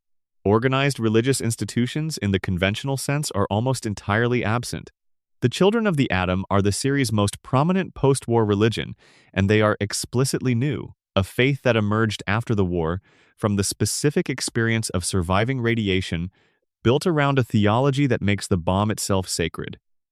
Joshua Graham's Christianity in Honest Hearts is perhaps the most traditional religious practice in the series, and it is depicted as singular and striking partly because it is so unusual. Individual characters sometimes reference pre-war faiths in their personal history, but the institutional infrastructure of organized religion is essentially gone. The explanation the games imply, without ever stating, is that the Great War functioned as a religious catastrophe even for people who survived it. The theological problem of theodicy, if God is good and all-powerful, why does suffering exist, becomes rather stark in the aftermath of a nuclear war that killed 7.54 billion people. Maintaining the institutional and communal structures of pre-war faiths, when those faiths' home communities, their buildings, their leadership, and their traditional practices were all obliterated simultaneously, required a kind of resilience that very few religious communities were positioned to demonstrate in the immediate post-war period. What fills the vacuum partly is not religion but ideology. The Brotherhood of Steel's veneration of technology and knowledge has a quasi-religious quality. Caesar's legion's political theology, borrowed and distorted from Roman history, filtered through Nietzsche, functions as a state religion with a coherent mythology and ritual practice. The followers of the apocalypse's secular humanism, their commitment to education and medical care and knowledge preservation, has the earnestness of a faith even without a deity. The children of the atom found a god in the one thing that was undeniably, catastrophically real. The wasteland's spiritual life did not disappear after the war. It went sideways. Mystery. What happened to pre-war literature? The libraries that survive, and there are several, in multiple games contain fragments of the pre-war literary canon alongside technical manuals and government documents and corporate records. The Great Seal of the United States paperwork, the Vault-OS installation guide, copies of sugar bombs, nutritional information, and here and there shelves of fiction, poetry, philosophy, the accumulated intellectual production of a civilization that burned. What gets saved when civilization ends is not what the civilization would have chosen to save. It is whatever was physically present and physically durable in whatever spaces people happen to survive in. The Fallout universe's preserved literature is a random cross-section of what was in people's homes and offices and school backpacks on the 23rd of October, 2077, rather than a curated collection of the most important works. The Library of Congress, the Smithsonian, the Great Archives, what survived of them, physically, is the subject of at least one quest in Fallout 3, where a librarian named Moira Brown is trying to compile a wasteland survival guide and needs specific information. But the broader cultural preservation project, the conscious effort to save what was worth saving from the intellectual heritage of pre-war civilization, is something that only the Brotherhood of Steel and the followers of W, the Apocalypse and a few similar organizations have attempted, and they have done it incompletely and with their own ideological filters. The pre-war world's relationship with fiction is itself a mystery. What did people read in a civilization this committed to optimism as an institutional value? The pulp fiction that survives as collectibles, the Grognak, the Barbarian comics, the Silver Shroud novellas, the various thriller and adventure magazines, suggests a taste for escapism, for stories about individuals with extraordinary power, doing extraordinary things in worlds simpler and more legible than the real one. The pre-war intellectual culture, filtered through the lens of what people chose to keep in their homes and offices, was one that preferred the uncomplicated hero to the complex situation. Perhaps that is why the Wasteland, 2 centuries later, keeps producing complicated situations that nobody knows what to do with. The last light before sleep, everything connects. There is a specific quality to the best Fallout storytelling that is hard to describe precisely but easy to recognize. It feels like archaeology. Not the clean, museum display archaeology of classified objects behind glass, but the real kind, the kind where you're standing in a field with a trowel, turning up shards of things that fit together in ways you can't quite predict, building a picture of a life from fragments that weren't preserved, with preservation in mind. Every terminal entry, every audio log, every note found on a body, every piece of environmental storytelling, the arrangement of furniture in an abandoned house, the placement of toys in a child's room that was sealed when the bombs fell, the shopping list still stuck to a refrigerator in a kitchen that hasn't been entered in 200 years is a piece of this archaeology. Most players miss most of it. The games are large and the details are small, and the main quest lines exert their gravitational pull.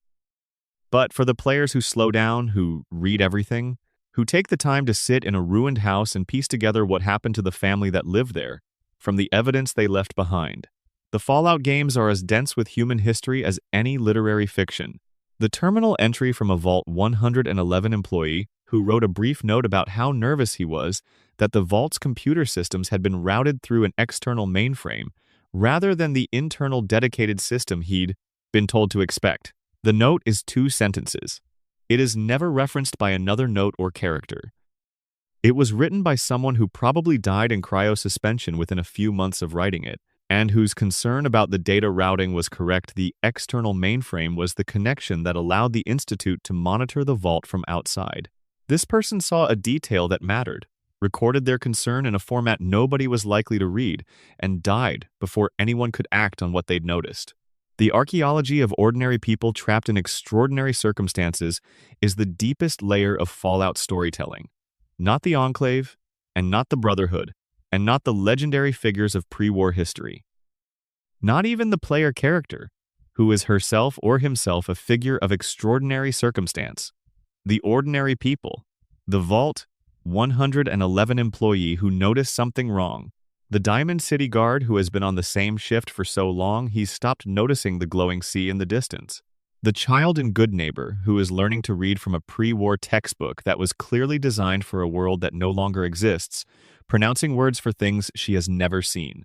The farmer outside Rivet City who plants crops in irradiated soil because the alternative is not eating. The ghoul who runs underworld and speaks with the exhausted patience of someone who has been managing an impossible situation for 200 years. These people are the reason the franchise keeps producing new games. Not the mysteries, though the mysteries matter. Not the world building, though the world building is extraordinary. The people, the specific, individual, irreplaceable people who live in the ruins of the world that ended on a Saturday morning in October and keep, despite everything, choosing to be alive. It's very late now. The wasteland is quiet in that specific way. It gets in the middle of the night, when the creatures that hunt in darkness are busy elsewhere, and the distant sounds of civilization, whatever form civilization currently takes in this ruined place, have gone still. The fire in your shelter is low. The Pip-Boy on your wrist shows a time that doesn't quite match the real world's time, because time in the wasteland runs a little differently, measured in mutations and elections and the slow accumulation of years on a ghoul's unchanging face. The record player in the empty house on the island is still spinning. It will be spinning when you wake up. The stone face under the Dunwich Borer's quarry is still looking at the ceiling of water above it. It will be looking when you wake up. Nick Valentine is somewhere in Diamond City, turning over a case in his borrowed mind, carrying someone else's memories through a night that has lasted longer than most people's lifetimes. And in a vault somewhere, sealed and quiet, the experiment continues. The people inside do not know there is an outside. They do not know there was a war. They only know the world of the vault, and the rules of the vault, and the steady hum of the ventilation system that has been running since before any of them were born. It's running still. In the dark. While you sleep. Sleep well. The wasteland will be there when you wake up. It always is. If this video helped you settle down for the night, a like means a great deal. It helps this kind of content find the people who need it. And if you want to come back for more of these slow, deep dives through the worlds you love, subscribing is the best way to make sure you're here for the next one. Take good care of yourself. I'll see you in the next video. The Architecture of Hope. One final pass through the wasteland. Before we close completely, there's one more thing worth doing. Walking back through the wasteland one last time and looking at the details that survive without fanfare, without quest markers, without any reward for noticing them. Because in the Fallout universe, as in all the best fiction, the details that exist without being asked for are the ones that reveal what the world actually believes about itself. In Fallout 3, there is a small settlement called Rivet City. It is built inside a decommissioned aircraft carrier that has been run aground in the Potomac River. The settlement has a market, a science lab, a bar, a church. It has politics, the council that governs it has internal disagreements and personal histories, and the kind of low-grade institutional dysfunction that characterizes any community with more than 20 people in it. It has, in other words, the texture of a real place rather than a backdrop. Inside Rivet City's science lab, a researcher named Madison Lee is working on a project to purify the Potomac's water supply to develop a water purification technology that could make clean water available to the entire capital wasteland. This is the project that drives Fallout 3's main quest, and it is, stripped of its thriller mechanics, simply this. A scientist is trying to solve a water problem. In a city built on an old warship, in a ruined capital, 200 years after everything ended, someone is trying to solve a water problem. The modesty of the actual goal, clean water, a thing that pre-war civilization took entirely for granted, is the most precise possible measure of how far the world has fallen and how seriously people are taking the work of raising it back up. Madison Lee is not a particularly warm character. She is driven and guarded and not especially interested in making you comfortable. She has been working on this project for years. She has had colleagues die in the wasteland while conducting field research for it. She has seen political institutions fail to protect the work. She has not stopped. There is no dramatic speech about why she continues. She just does. The answer is implicit in the fact of her continued presence in that lab, working on the next part of the problem. The children of Rivet City go to a school run by a woman named Sister. The school is one room. The curriculum is limited by the availability of materials. The children are learning what can be taught with what exists in this specific ruined place, by one person doing their best with what they have. This is education after apocalypse. Imperfect, limited, profoundly important. The generation being educated in this room is the generation that will make decisions about what comes next. Everything those decisions produce will be shaped, partly, by what they learned here. Sister knows this. She shows up anyway. She teaches what she can. In New Vegas, there is a town called Novak, built around a functioning dinosaur-shaped gift shop. The dinosaur, a giant concrete roadside attraction from before the Great War, is now a sniper's post. Its hollow interior, which pre-war tourists could enter and look out through the dinosaur's mouth, is now home to Boone, who sits there every night with a rifle watching the road. The dinosaur sells cheap trinkets from a gift shop that has been restocked with wasteland-appropriate merchandise. It still has the name badge that says Dinky. It still has the faded signage from before the war. The pre-war attraction has become a post-war home. Nothing has been erased. It has been layered. This is the aesthetic logic of the Fallout wasteland more broadly. Nothing gets cleaned away. Everything accumulates. The pre-war exists alongside the post-war in the same physical space, and the people living in the post-war use the materials and locations and sometimes the imagery of the pre-war without necessarily understanding what those things meant before. The dinosaur gift shop becomes a home. The baseball stadium becomes a market. The decommissioned aircraft carrier becomes a city. The pre-war aesthetic, the chrome and the fins and the Vault Boy posters, gets absorbed into a post-war aesthetic that does not reject it but does not let it mean what it used to mean. There is something genuinely moving in this, if you let it land. The people of the wasteland are not nihilists.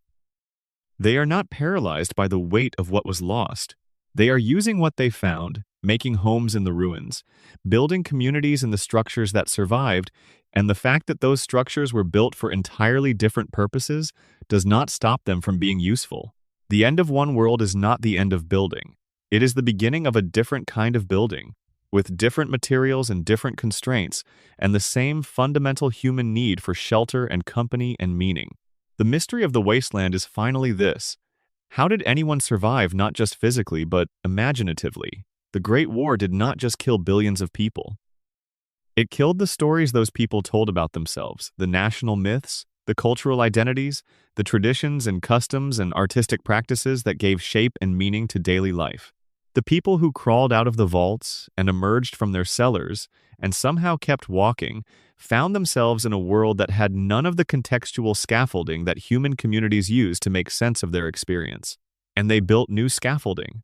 Imperfect, sometimes grotesque, sometimes brilliant. The children of the atom found a god in the bomb. Caesar's legion found an identity in Roman history filtered through Nietzsche. The Brotherhood found a purpose in the preservation of technology. The NCR found a project in the rebuilding of democratic governance.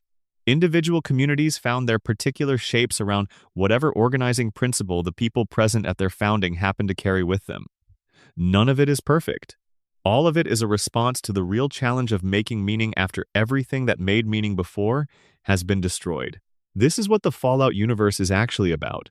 Under all the combat mechanics and the crafting systems and the faction conflicts and the mystery of who fired the first missile, it is about what happens when meaning is destroyed and has to be rebuilt from scratch. It is about whether humanity in the aggregate, over long timescales, with all its catastrophic failures and genuine achievements, is capable of building something worth having. The games don't answer this definitively. They couldn't. The question is too large for any single answer, and the franchise's commitment to player agency means that the ending is always, partly, up to you. But the existence of the question, the sincerity with which the franchise keeps returning to it across every game, in every setting, through every protagonist suggests that the people who make these games believe, however tentatively, that the answer might be yes. War never changes. the narrator says at the beginning of every game. And somewhere in the same breath, in the same world, a scientist is trying to clean the water. A musician is playing for whoever might be listening.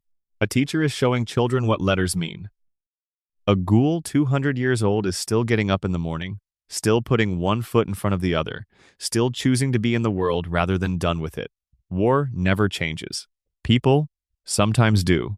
That's the mystery worth holding when the light goes out.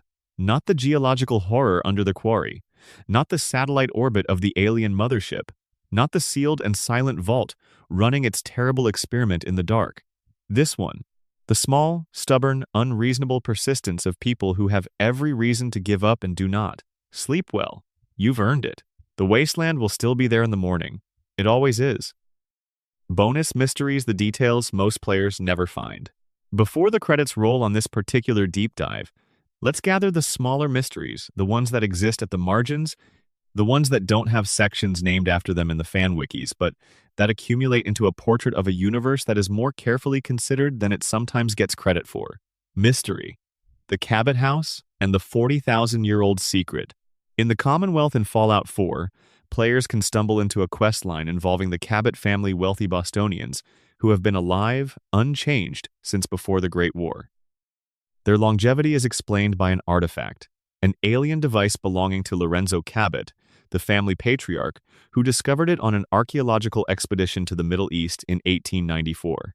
The artifact grants its user extraordinary mental abilities along with apparent immortality, but the mental abilities come with a progressive madness that has made Lorenzo dangerous enough that his family has kept him locked in a facility for over 400 years. The artifact is alien. Not Zetan alien, not the gray-skinned, large-eyed creatures of the Mothership Zeta DLC. Something different. Something older, whose connection to the rest of the alien presence in the Fallout universe is never established. The facility where Lorenzo is kept is a former asylum that appears to have been chosen for practical rather than symbolic reasons.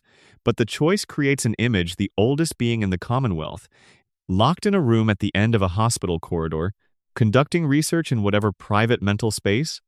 The artifact grants him that lingers after the quest is completed. What Lorenzo was researching, what conclusions he reached across 400 years of isolation, and whatever the artifact showed him, is not revealed. The questline ends with a binary choice: free him or kill him. Either way, the artifact is destroyed or disappears. The knowledge Lorenzo accumulated is lost. 400 years of private investigation into something genuinely alien, conducted by a mind that was brilliant before the madness arrived, is simply gone. Mystery. The water merchants and the economy that shouldn't exist. One of the genuinely strange things about the wasteland economy in multiple games is how it functions. Bottle caps are currency. This is a decision made by someone at some point in the post-war period, presumably because caps were available in enormous quantities, were difficult to counterfeit at the time, and had no other competing use that would create inflation. The decision to use caps worked so well that it persisted across 200 years and thousands of miles of wasteland, creating a remarkably stable currency in an environment that should, by all economic logic, have been characterized by hyperinflation and constant currency collapse. Who made this decision? Who enforced it long enough for it to become standard? The answer varies by location in some parts of the wasteland. The hub in California apparently played a significant role in establishing caps as the dominant medium of exchange in the early post-war period. But the consistency of cap-based currency across regions that have no formal trade relationships, no communication infrastructure, no banking system, and no central authority to maintain the standard is one of the wasteland's most quietly impressive achievements. It is also, practically speaking, a complete mystery. Spontaneous currency adoption at this scale and consistency, in conditions this chaotic, has no real-world precedent. Mystery. What Old Longfellow knows. Old Longfellow is a Far Harbor guide and companion, a grizzled, deeply competent hunter who knows the island better than anyone and has survived in its fog-shrouded environment for decades. He knows where the creatures are, where the paths run, which directions lead to safety. His knowledge of the island is almost preternaturally complete, accumulated across a lifetime of experience in an environment that kills most people quickly. What he doesn't talk about, What his companion dialogue carefully skirts around rather than addressing directly is the period before he arrived on the island. His pre-island history is oblique and partial. A family that didn't survive, a mainland community he left or that was taken from him, the specific circumstances that brought him to Far Harbor rather than anywhere else. The island accepted him, and he has been here ever since. Why he stayed what the island offered, beyond the practical skills it allowed him to develop, is a question the game approaches carefully and never fully answers. Longfellow himself approaches it with the defensive humor of someone who has learned to talk around things that are too large to talk directly about. Mystery. What the sole survivor's Pip-Boy records that nobody accesses. The Pip-Boy is a wrist-mounted computer that tracks everything. Statistics, inventory, mission logs, map data, radio frequencies, time. It has been recording continuously since the player character put it on in the Vault 111 orientation process. Every moment of the game, every item picked up, every person killed, every door opened, every piece of food eaten is in the Pip-Boy's memory. The statistics screen in Fallout 4 reveals some of what this means in terms of game data. Most locks picked, most creatures killed, most settlements built. But the implication of a device this comprehensive is that the Pip-Boy holds a complete record of everything the player character experienced in the wasteland. Every choice made, every person helped or abandoned, every mystery investigated, and everyone left alone. The Pip-Boy is, in a sense, a biography of the game's protagonist being written in real time, in a language of statistics and map coordinates and inventory records. Nobody in the game ever reads this record. Nobody accesses the Pip-Boy's complete data. It accumulates and sits on the player's wrist, unexamined, carrying the full weight of everything that happened. There is something true about this. The comprehensive record of a life is rarely the thing that matters most about it. The statistics don't capture what it felt like to sit on a hilltop above the ruins of Boston at night and watch the distant lights of Diamond City in the fog. They don't capture what it meant to find out what the Institute actually was. They don't capture the moment of decision when the main quest demanded a choice that couldn't be taken back. The Pip-Boy records everything and understands nothing. That is, perhaps, a description of most recording systems. And it is, definitely, another way in which the Fallout universe reveals itself to be more interested in the unmeasurable dimensions of experience than its surface of combat and crafting implies. Mystery. The dreams inside the vaults. There is one more vault mystery that deserves mention before we're done. In Fallout 3, the player's character has the ability to enter Vault 112, which is maintained as a virtual reality system. Its inhabitants are in a state of simulated consciousness, living in a 1950s American town called Tranquility Lane, run by a brilliant and deeply unwell scientist named Dr. Stanislaus Braun. Braun has been in the simulation for 200 years. He has had complete godlike power over every other person in it for 200 years. And he has used that power to pursue an increasingly elaborate series of scenarios designed to entertain himself, which have included the death and resurrection of other inhabitants many times over in increasingly baroque circumstances. The philosophical horror of Tranquility Lane is not the cruelty, though the cruelty is real. It is the timescale. Braun has been doing this for 200 years. The people he is playing with are not games pieces to him. They are something more pathetic, more intimate, something he clearly needs in a way he would never acknowledge. He is lonely. He is the most powerful being in a world the size of a suburban block, and he has spent 2 centuries filling it with suffering because suffering is more interesting than contentment, and he needs something to be interested in. The mystery of Braun is not what is he doing, but what does it mean that he is doing it? That a person this intelligent with this much time and this much power could find nothing better to do with himself than torture his neighbors is either a statement about human nature or a statement about what isolation does to human nature or a statement about what the simulation does when the simulation is. Too complete, and the person running it has no one outside it. To hold them accountable, he is, in his monstrous way, the most complete expression of what the pre-war world produced. Intelligence without accountability, power without consequence, time without purpose. He is the logical endpoint of the pre-war ideology, the idea that the right people, given sufficient resources and protection, would naturally produce good outcomes applied to a single individual with complete control over a small, closed system. The outcome was not good. The outcome was Tranquility Lane. The fire is truly low now. The light from the Pip-Boy is the only thing illuminating the rough walls of whatever shelter you found for tonight. Somewhere outside, something is moving in the dark, something large and patient, taking its time, which probably means it hasn't noticed you yet. Stay quiet. Let it pass. The wasteland has rules, and one of them is that the things that take their time are usually the things you least want to disturb. Think about what Madison Lee is working on in that lab on the ship. Think about Sister in that classroom with those children. Think about the lonesome drifter at his campfire, playing songs his father never taught him on a guitar that sounds just slightly wrong. Think about what comes next. Not for them, for you. The morning, whenever it gets here, will come regardless. You might as well have slept. Close your eyes. Let the wasteland go quiet. It's very good at being quiet when you let it. Good night.